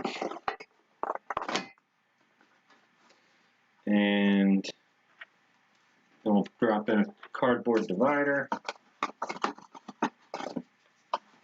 We'll flip these. So the style generally was you'd have a tall can for like your fruit juice, that sort of thing. And occasionally a tall can for the main, and then you'd have if you have juice as your tall can. And let me flip this back around. If you have juice as like your tall can, or fruit as your tall can, you'll have usually your main is going to be a short can next to it. So that's the kind like you have your pork slices, and you have your apricots, and you make that initial shelf. And if you have a tall main, you would have a heavy bread product. So that's when you get your fruit cake, your nut roll, your pound cake, that sort of stuff. So you put your heavy bread product where the heavy main would normally go, and then you'd still have your B unit. And if you have a bread one, you usually get your crackers and candy instead of additional bread. And then you put your cardboard on top of your main, and you've got your nice little space where now you've got crackers. Crackers and peanut butter tended to be the ones that went together, but because if they went with jam, you could never mind. Ignore what I'm saying. They could go either way. So Everything should be a nice little shelf in there. One side should be a little lower than the other. You put your spoon into that side. You take your packet and you kind of fold the edges around a little bit so that it can socket around everything. Flatten it back out, and you got your nice packed MCI. So we have 2 out of this that are emptied, preserved, and in good shape so far. Crackers and peanut butter does sound really good, Pete. Everything sounds pretty good. I'm just trying to get this table cleared enough that we can eat some Scottish meat pies and stop standing up, because my back is starting to do things that backs do when they stand up for a whole day. What can I help with? So those are bagged. Anything else? Could you cut and plate some pie? Yes. So in the left upper cabinet are plates. Okay. Do you want slivers or half of each pie? Let's do half of each pie. All right. JDF taco. Wait, like the Japanese Defense Force?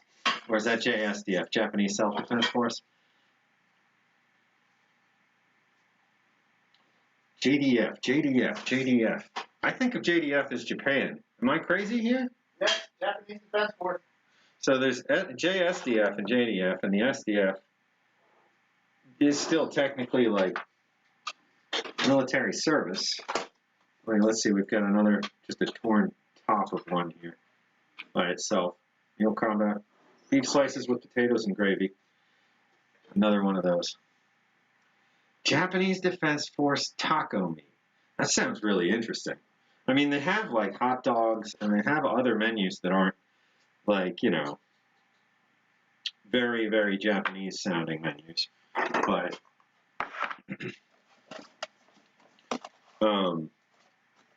I really wonder what their take on a taco is. Okay, so beef with spiced sauce.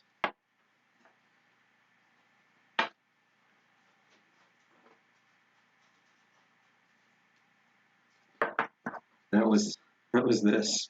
That we're not going to put back in there, so we're going to do, well, this pecan I'm not 100% certain, just from the style, if it's from here or not.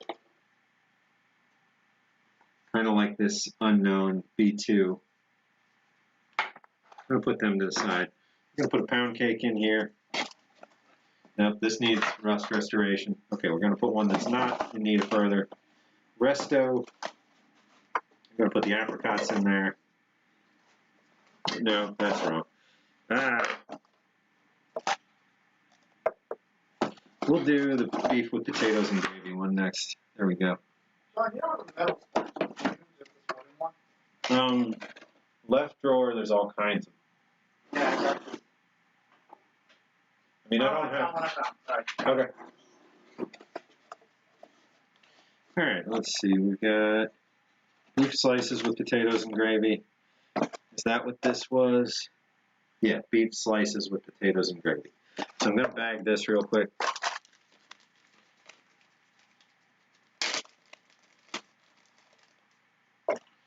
The French also have ostrich, and I don't think the Australians do, which was interesting.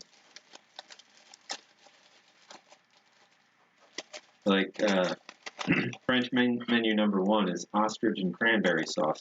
And it's not the sweet cranberry sauce that we have. It's definitely very different.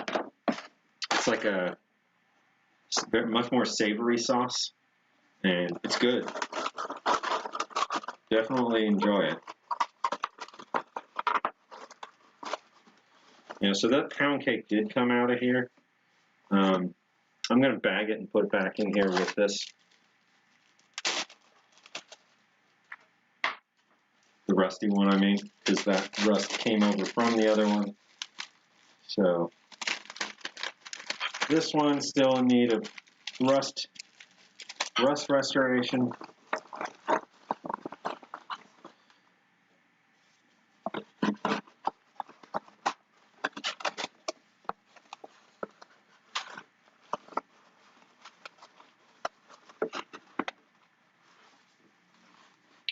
Yeah, Kaylin, the ostrich ones are really good, and the meats, you know, it's unexpectedly hearty. Like it tastes like, you know, if beef were a bird. I don't know. It's very different. All right, we'll put one of these dividers in here, and we'll put the other peanut butter in this one, and then we'll pop a spoon in there. Pop one of these accessory packets that's been opened and had the coffee loaded, but otherwise still looks good. And then we have another finished for now. So these were all parked by the Benner, or packed by the Benner Box Corporation in Miami, Florida, by the way, which I don't see that one a lot. So worth mentioning. Neat little chunk of these. Now, nothing in them was manufactured by the Benner Box Company. They were just the end point where all the distribution ended up, and they boxed all this stuff. So we're going to put pound cake, apricots. See, now that's the thing. You'll run into rations like where they stick the pound cake and then they have a B unit in there and like fruit, and that's it. That wouldn't be a meal. So honestly, I think I'm going to leave this a partial box like it should be. And we'll do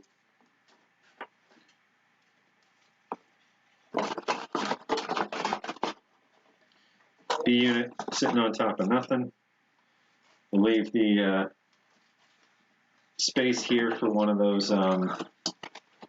cans that we're going to clean up, and then we'll put this in a spoon in here and call this one close, but no cigar.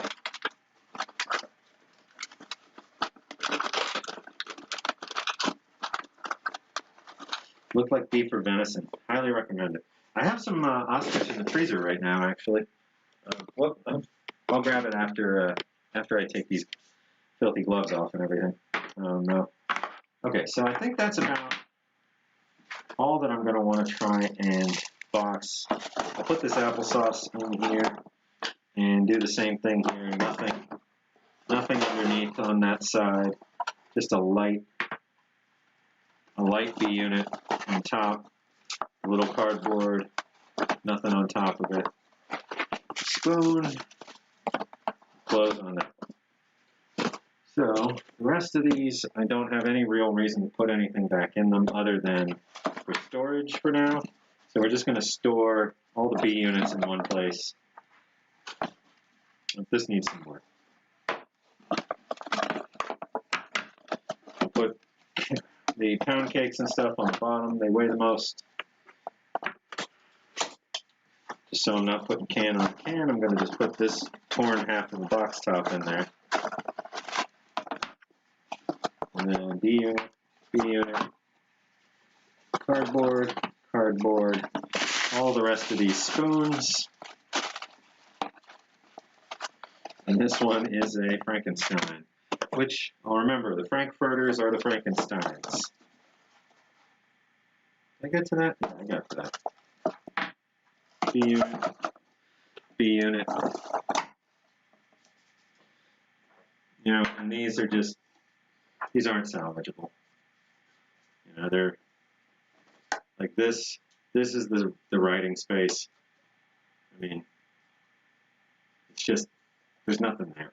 And then this one, by the time we got this cleaned up, there'd be nothing left of the label. So I'm going to let these two go. You know, they would continue to bring down the rest of the rations in here. So I'm going to box this just set of additional Frankenstein parts, and then we've got empty. Oh wait, no, that's Frankenstein. One empty. Everything else, there's something in them. And then we got this random pork slices with juices that we're going to keep separate, because we might actually eat that. Okay, so Your pie is plated. we have plated pie. I guess we're going to still want to eat here. So could you find me that box that had these. The I think I just put it there. oh. Here you go.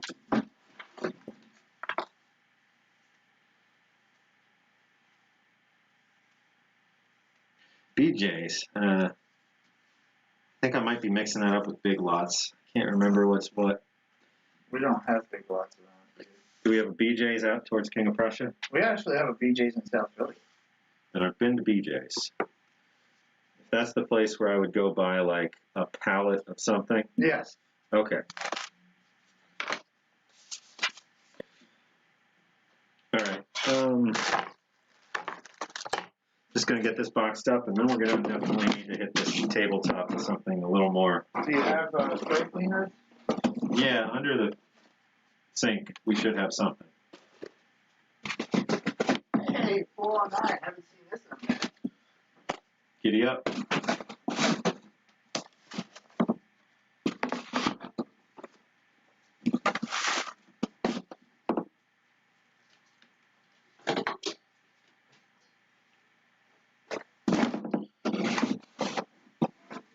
BJ's is wholesale, Big Lots is discount. Ah, gotcha.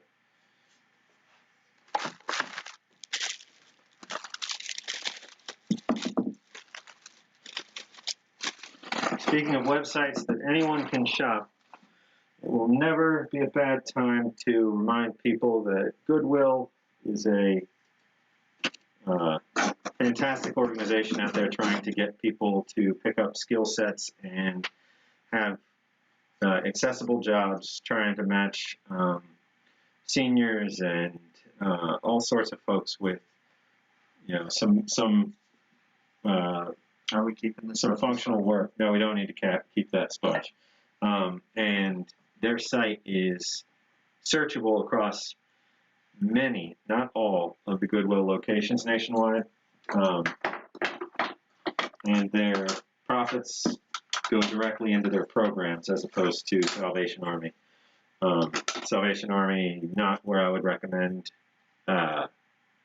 dropping anything off for a donation or anything like that. Goodwill is, you know, the much better choice there in terms of like their programs going to help people. And I care a lot about that just because that is one of the end goals of this museum as well, is to have, you know, some more accessible availability for either retirees and or veterans, returning veterans that need something a little more their speed, you know, in terms of rejoining the workforce, or, you know, disabled vets that want to work a few hours a week, that sort of thing. But anyway, the Goodwill site is what, you know, Kaylin just reminded me of that with the BJ site. Check out Goodwill. Every now and then rations pop up, all kinds of stuff pops up that, you know, you never know. You never know. And it just comes down to whatever store found that or had that donated and what they put it up for sale for. Okay, so we've got this ration case properly handled for now. Put that over here. We did not get to the RCI, and looking at the time, we are not going to. So we're going to clean this here countertop. But I do want to get to that after we eat the pie. Oh. I'm super excited. We'll get to that before the pie. Oh. Or, no, right after. Nick is hungry for pie. We'll have one more surprise after that, and that's something Nick bought for the museum. It's not much, but I'm excited.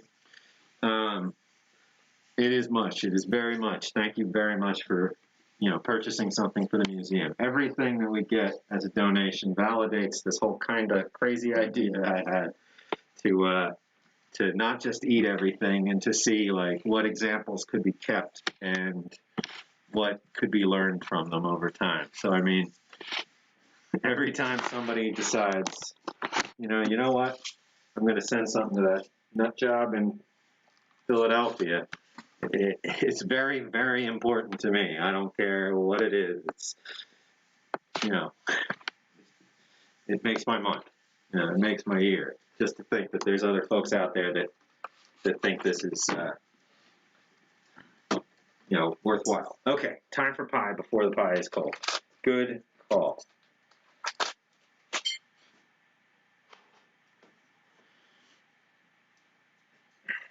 Give you a shot. Whew, Give me 1 second. Gotta wash my hands. Watch out for that power cord. Yep, yep. Oh my God.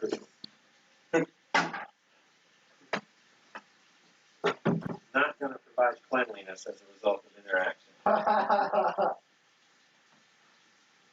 Sure. Yes, sir. Yes, sure. Sure.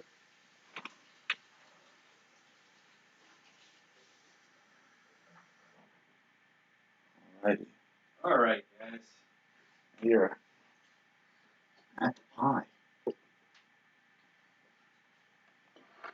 Top of the pie to you. All right, let's get this. Yeah, you can pop that around there. Let's see, we'll get this one flipped around. Wrong one. Okay. Well, that'll probably break the sound for the night, and then everything's ruined. All right. All right, so. Not gonna lie, I forget which side is which half of either pie. So we've got steak and kidney pie, and then we've got steak and gravy pie. Yeah.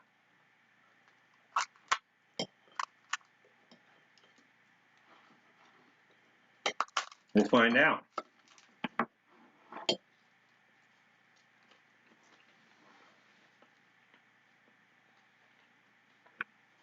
I like it. Oh, wow. So I think I told you guys last week, the day before last weekend stream, I was at my grandparents', and we had, right before I headed out, a Marie Callender's beef pot pie. And I thought it was perfect because it was a good comparison, fresh in my mind, you know, for what we've got versus this. And Marie Callender's is pretty much like going to be the best American pot pie you're going to get. And this is better. Mm-hmm. I like that the pastry gets flaky on the outside, but still is like nice and soft Oh, yeah. on the inside.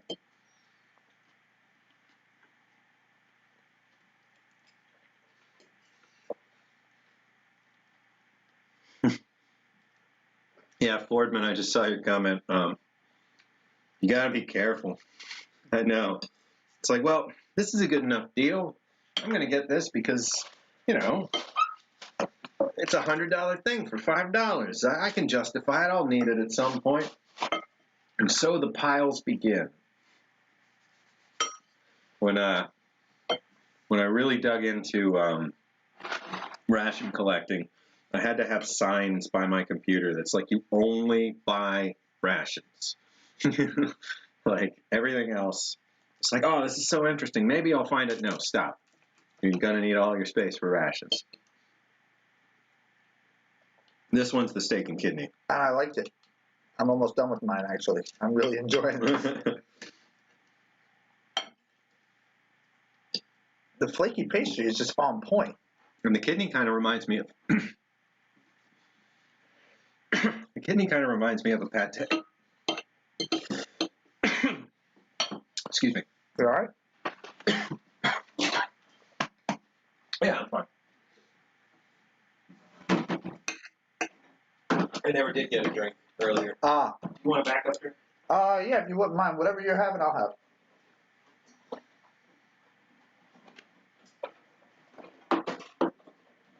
JW, you are the man. These are awesome. I wish there was somewhere here where I could buy a case of Fray Bentos pies, because I would totally keep them in my house. Whew. Pete's been smelling them for an hour. Oh, no, you were saying we were because we've been, yeah.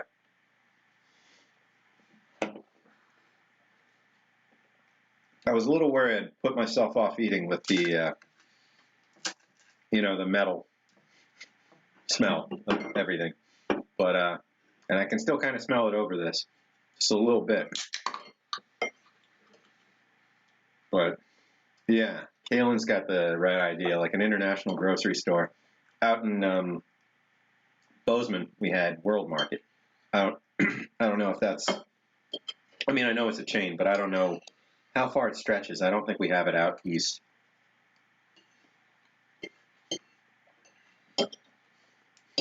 Corey, you're the best, man. You too. But I might need you to be my man in the middle for a few things in the UK. We'll see. We got some trading and some packages to figure out.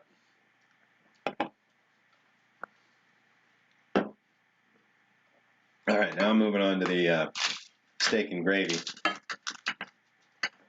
You know, Awesome. Good call on the timing. These are not burned at all. They're like, I think they came out perfect.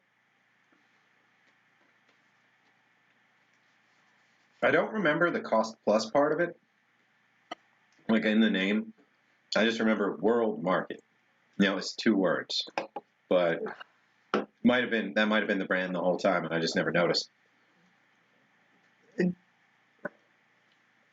Case of 6 is $46 on Amazon in the States. I'm buying.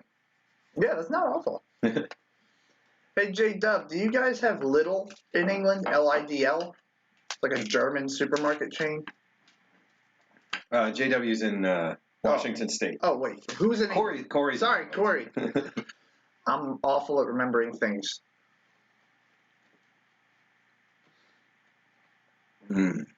Right? And never. Marmite's great, by the way. Marmite's Vegemite. Oh. I think they're the same exact thing. Somebody can tell me the difference between, fermented fermented yeast product and fermented yeast product. I mean, it's a jar of brown, salty, spreadable stuff. Yeah, curious people. We're getting a little down here as well in Philly on Columbus Boulevard, but I'm just wondering if, since Lidl is a European market chain, maybe they'll bring Fray Bentos here and some other cool stuff. We're getting a little? Yeah. Interesting. Yeah. Or I think it's pronounced Lidl. I don't know. Maybe it probably is Lidl. Yeah. My friend from Cyprus, his dad just sold Lidl a big property out there. Well, that's the thing. Corey, I think you're saying they're the same brand, aren't they? Lidl and Aldi? No, they compete with Aldi. I think they compete with Aldi. I don't think they're the same brand. And then I also know that Trader Joe's is actually a German company. Gunnar, we spent most of the night on the 1974 MCIs. Just got them picked up off the table and got the table wiped down in time to have pie that's not cold yet. That was delicious. This is absolutely awesome. I don't think there's going to be time to really dig into that. And with everything put away, I think I'm at a pause point after this. We're going to open up mail. We're going to do a quick mail call, and I think we might end a little earlier than 7 tonight. Just like I said, I was just trying to trying to get all this stuff ready before the stream, and I've been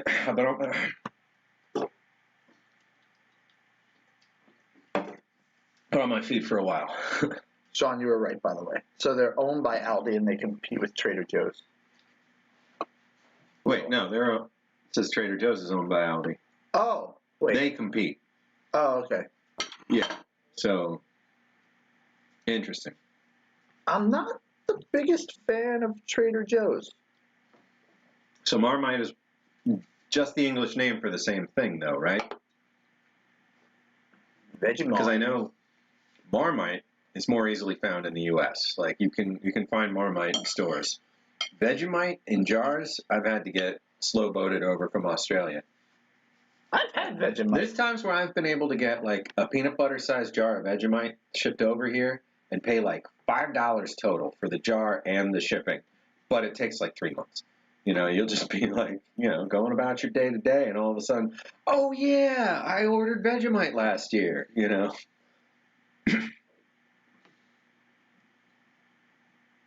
Whole Foods is the Amazon one. I mean, now. Or like whole paycheck. But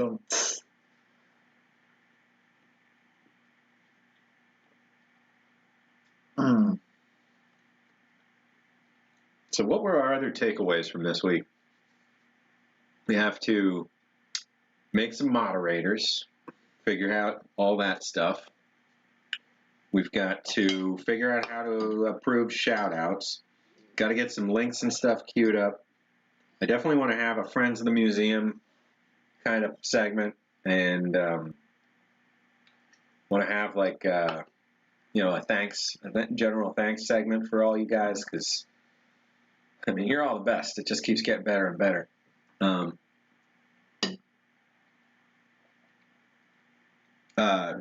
By the way, I was keeping an eye on chat. I think we peaked around 22, 23. So didn't hit that 40 that Smokey was going to do a giveaway at, just in case he asks.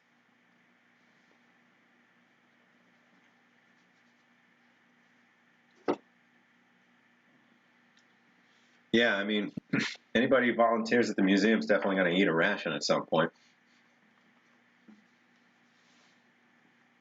Corbin saying he wants to order some of the craft canned cheese from Australia. Ooh, so JW sent me a can of Australian cheese, the Blue Feather. Wait, is that made by Kraft? I know, I think the brand is Blue Feather. But, so we have a can of cheese. We got a big can of red wine cake from Germany or Denmark or something. oh yeah, that's right. We got Coca-Cola that we had some of. I had some more yesterday. So all these lights, I left at the museum and I brought the wrong bag home. So I got here and I was going to set everything up, and I open up the bag and it's the photography backdrop. And none of these lights. I don't think I'm legally allowed to hire you yet, Corey, so... Although, I'm gonna... So, last night, I went with a friend of mine to a place in Jersey called Haddonfield, and in Haddonfield, there's like several British import shops. Really? Yes, and they're all across the street from each other. There's like one on a corner, and then like in the middle of the street across from that, there's like... And I want to check out some of them, because they looked interesting, but they were closed. Corey, if you have something you recommend that I grab from there that you think we should try, tell us. Jaffa cakes. Yes. And then, I want to try pork pies, too. I never had a pork pie, but I hear they're good. Pork pie? Yeah, they come in a wrapper. They're like tasty cakes, but a pork pie. Is it like a hard crust? No, it's like a soft sort of thing. Yorkshire pudding? Oh yeah, Yossi. We had some coffee at the start of this. That's not a bad idea. Well, we're drinking Diet Pepsis at the moment, but coffee. I wish the ration coffee, had a little bit more to be, it leaves a little to be desired. Except for. Can I take your plate? Oh, why? Thank you, sir.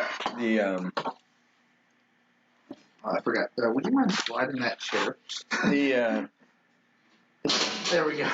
The Italian ration coffee, the French ration coffee, the German ration coffee, those are all really good. HP sauces, like,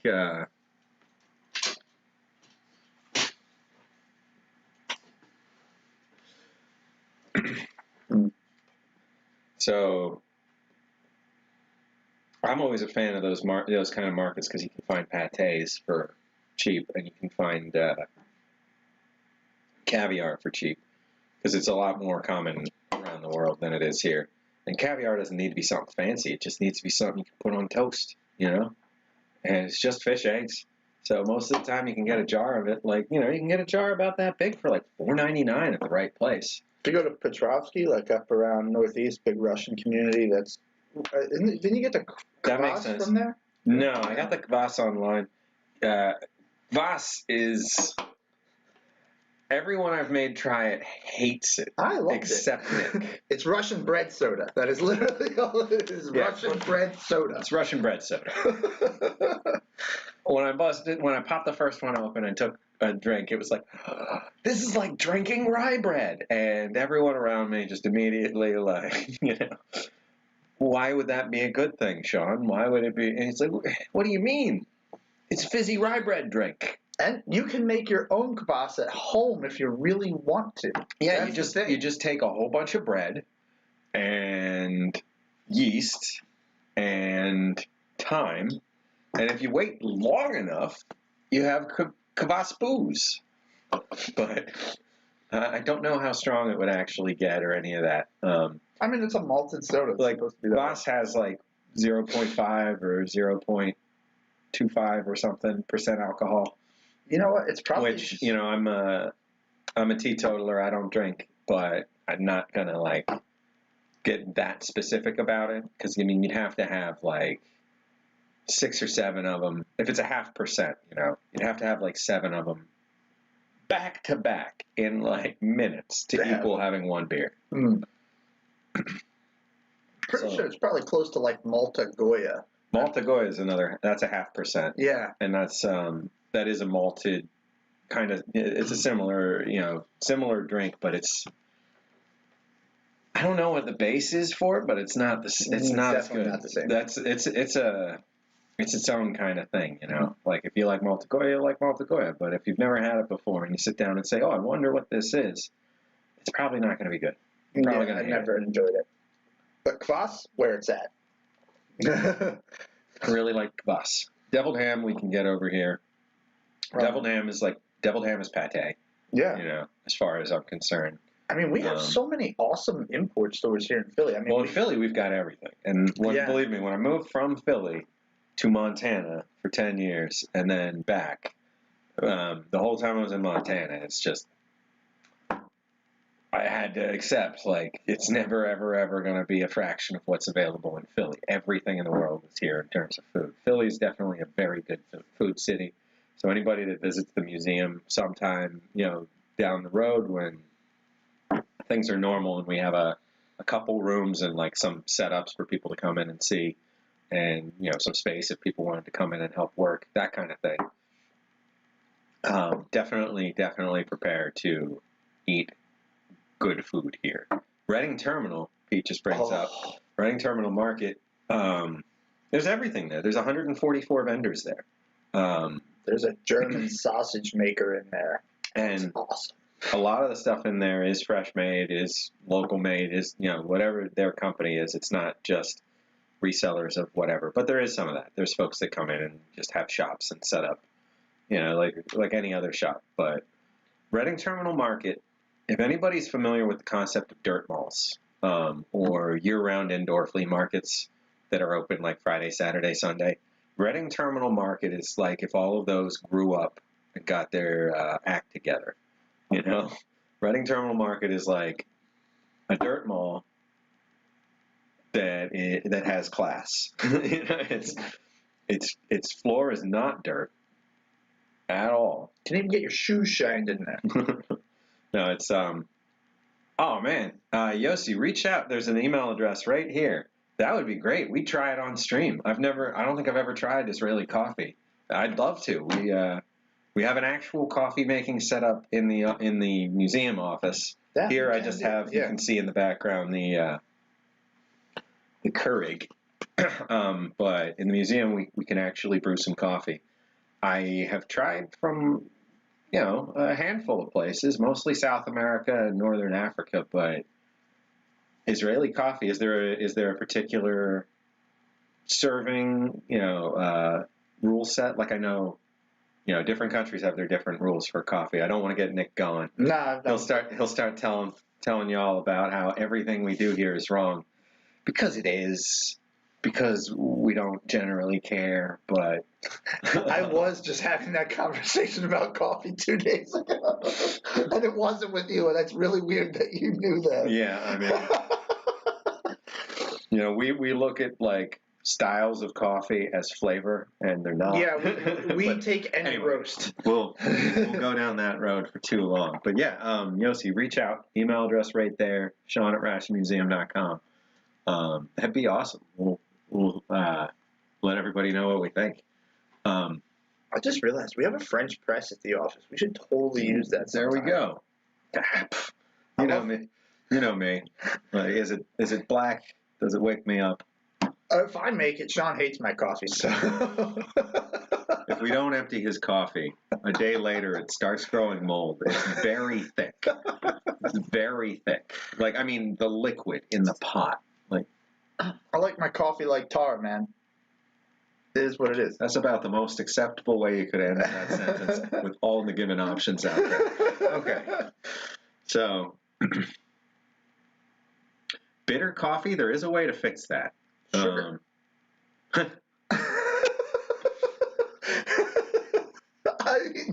No, there's something about the storage or the roasting. Like, if you think coffee in general is too bitter, you can start with green beans, roast them and grind them, and you can roast them for like slightly less time and get less bitterness out of it, or slightly longer. There's a way, I would say, but Rob has if it's like, well, I never really got to like coffee that much, it's like, oh, okay, here's a ton of steps you have to do that are very manual and a lot of work, and then maybe you might like that coffee. I think you're probably going to say, yeah, I'll pass. I think one of the most interesting coffees I've had so far was Vietnamese coffee. Where I'm going to screw it up, but it's like layers of cup and coffee and all that kind of stuff when you're brewing it. And there's a very sizable amount of canned milk involved, like canned sweetened condensed milk. It's pretty much like a half and half cup of canned milk and some coffee, but they make the coffee much stronger.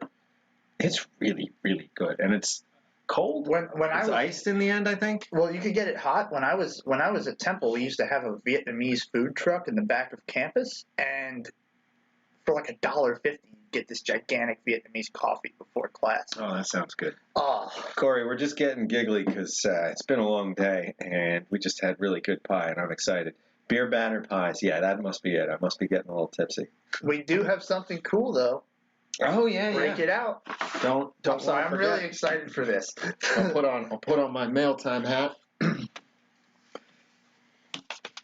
Let's see. So I saw this and thought it was cool, so I snagged it for the museum. Jesse says his favorite coffee so far has been Cuban coffee in Miami. I like Miami a lot. I've only been a couple times for this little Burning Man get-together thing that happens on Key Biscayne, right off Miami. Like, take a bridge, not in the Florida Keys. That's like 100 miles south. But I haven't had Cuban coffee there.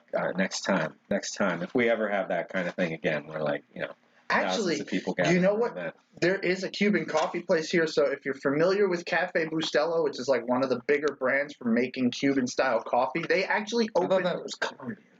Anyway, sorry. Well, they opened a Cafe Bustelo cafe in Northern Liberties. It's like actually a cafe in the shape of a gigantic Cafe Bustelo brick. Don't let me forget, I have a Bustelo story for you after that is not appropriate for the show. Okay. And if anybody wants that story, send an email to... You told me. Oh, God. Well, let's not bring that up. That is not something to repeat for kids. All right, so I realized I tore this just now without the camera on it, but I promise you this is new mail. Let's see. Oh, can't get that really much closer. Do you need me to hold it? Oh, that'd be great.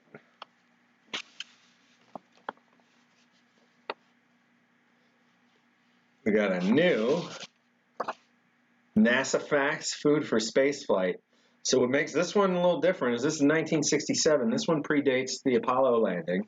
This is during the Apollo program. And I'm not certain. I don't believe we have this edition or an edition pretty close to this. We have one from the Gemini program, and we have 3 from the shuttle era, and I think that's it. This particular one, as you can see on the main image there, focuses on the Apollo style meals. So, or not style, but Apollo meals. So you can see, you know, here's their like, hey, you're going up into space, enjoy, you know, before you're gone kind of meal, which I'm just now putting a second thought together in my head. You know, this would be, they want to make sure it's like the best meal you could have, and then off you go, which poignantly was the last meal for everybody that went into the Apollo 1 capsule. One of those three men, we have a complete ration from. That was Ed White. We have his meal 4 day 2 or meal 2 day 4 or meal 2 day 2. And we have a complete meal from Gemini 4. Oh, we just lost the Chromecast, but that's all right. We're just using that for chat. So this goes into detail on the implements that would be needed to eat these. So you've got the water injection gun. You've got the little scissors for opening up each of these. And you can see the, so this is the mercury stuff. In mercury, they had the tubed foods. And for solid food, they were trying these like cubes that would come out of a little dispenser one by one. What are those, like bread pellets? These pellets are going to be like condensed chocolate, you know, malt kind of product. But by Gemini, we were, well, here we go. Specifically. Gemini 4. So examples of food and hardware used on Gemini 3 and 4. So we have Gemini 4 rations. We have a coconut cubes. We have tea. We have banana pudding. We have chicken and gravy, or turkey and gravy, chicken.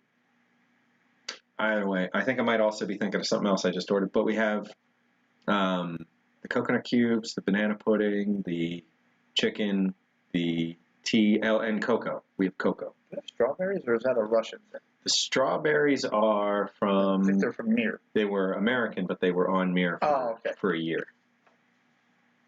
The salad... Salmon salad. That's one. Oh, the camera's cutting out. Let's see. Oh. Maybe it died. No. Oh, well. That's another reason to get closer to the end. Let's flip back to just this. So we can hold this up. It's not going to spill on anything. Wait. Chat disconnected. Oh. Uh-oh. I hope the stream didn't fully stop there. We got disconnected from everything. But if it started a new stream, Anyway. This particular food facts is just, it's got some really nice pictures of the drinks, of the meals, of the snacks, of all that stuff from this era. And I'm going to be able to use these for label comparisons and dating. Which the more of these that I can compare against, the better. Just because it's pretty hard sometimes to figure out when you've got a piece of space food, whether it's late Apollo or late Gemini or early Apollo, or late Apollo, early shuttle, etc. But they changed some of the stamping, some of the numbering as they went. And until we find some better source, for some of this historic info, these pamphlets are what we have. These photos that they've taken, are what we have. So, date fruitcake, cheese sandwiches, beef sandwiches. So that looks awesome. So these sandwiches, they were trialed in the Gemini program, and people really thought they were like a full-size sandwich. They were discontinued a little further down the line because of the crumbly nature of the bread, but the little bite-sized sandwiches made that easier. Would you just like eat the cube and then that cube would expand in your stomach? Like No, they weren't compressed. They weren't compressed. The compressed foods, the freeze-dried foods, you would put onto one of these water-injecting guns, hydrate, and allow to stand for 10 or 15 minutes. And then okay. The coconut cubes would be like a kind of a brick, or the snack cubes. Yeah, like this looks like some of the stuff at the museum. Like this. Yeah. Yeah, and that overwrap we had, not we had, the guy who sold me the Gemini 4 ration had his whole life. And then only a few years earlier, his wife was like, why are we keeping this piece of foil with all this? No one wants that. Throw that part out. Oh. So, that had the meal naming and numbering on it and everything. But thanks to the all the record keeping and the recent release of a lot of old NASA audio, we have pieced together day by day the menus and what was eaten, what wasn't eaten on Gemini, and that's why we know we can corroborate from the original owner, who was a neighbor to Ed White when he was a child. He was next to Ed White and across the street from either Armstrong or Aldrin. But we can corroborate that not only was that the contents of a particular meal, minus one item that was probably a substitution. Mushroom soup, that's what it was. It's supposed to be the potato soup. But not only was it, according to him, it was all in one package, but not only does it all match up, but you can listen to the audio from that mission and read the transcripts from that mission. And between the onboard audio, the mission control audio, and the transcripts of everything, you can see he didn't eat that meal. He wasn't feeling up for it at that time and didn't make an attempt there. So everything else, they were eating a little. They were trying their best to get through it. But because the mission was, it was a couple different things that needed to get tested. One, first time to put humans in space for more than 20 hours. Two, first EVA, first time a human being ever opened up the door of a ship and went outside on purpose and came back in. And three, first time that full meal packages with drinks and snacks and everything were trialed as this person's going to be up there long enough to have to use the bathroom a number of times, because the mission, they were up for 4 days.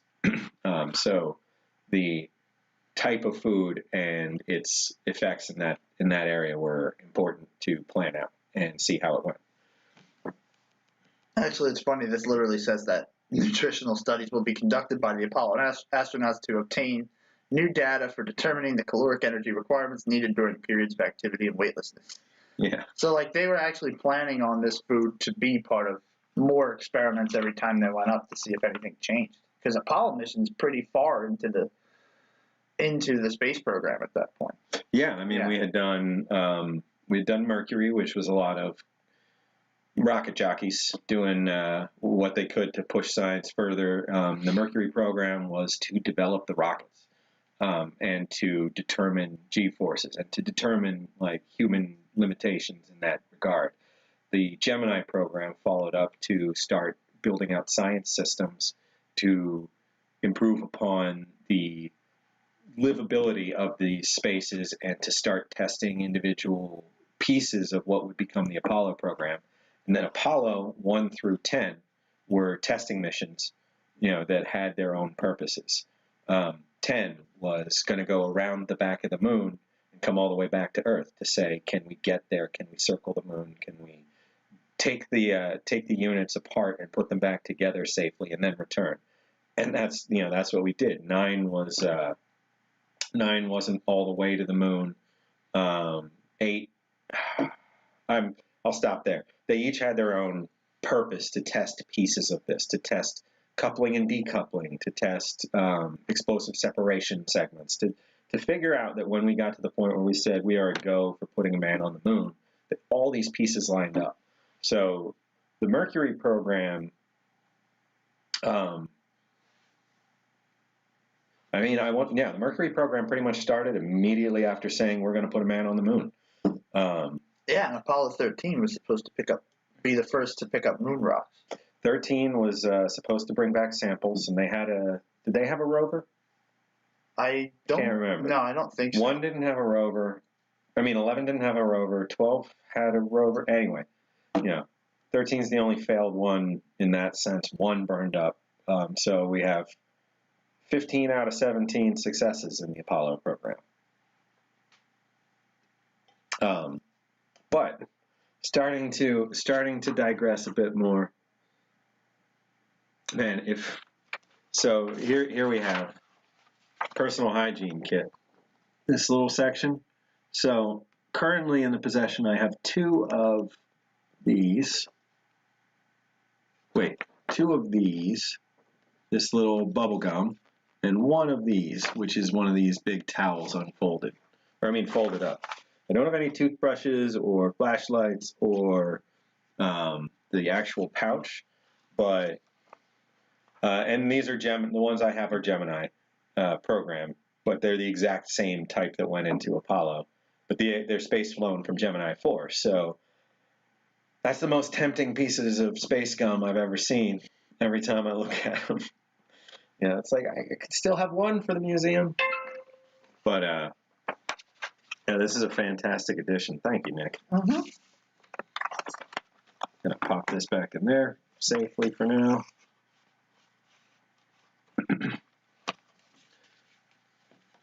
UGRs do pop up on German eBay. We had a ton over there. Keep an eye on the date, Corey.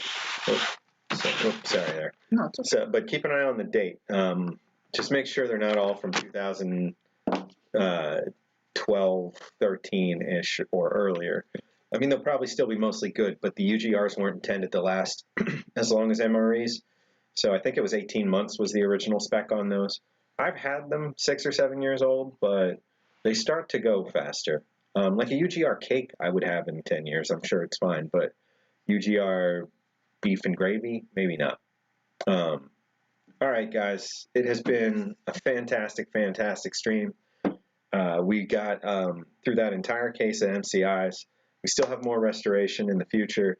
We're going to try and learn a few better techniques to do some of the harder stuff. We figured there was a lot of low-hanging fruit today, and there was, in terms of things we could clean, we could bag, we could just get the exteriors done, a few things popped open, but didn't want to, especially with the techniques we were trying, I didn't want to dive in on that RCI. I didn't want to damage anything, and timing-wise, it wouldn't have worked out. So we'll hold off on that one. But this was a really fun Sunday. I really, really enjoyed those pies. Thank you again, JW. Great. That was really good. I hope everybody had a fun time. And Yossi, I'll check the email. I see you said you sent something. And to everybody out there, thanks for watching. We'll be back next Sunday. And until then, stay rational.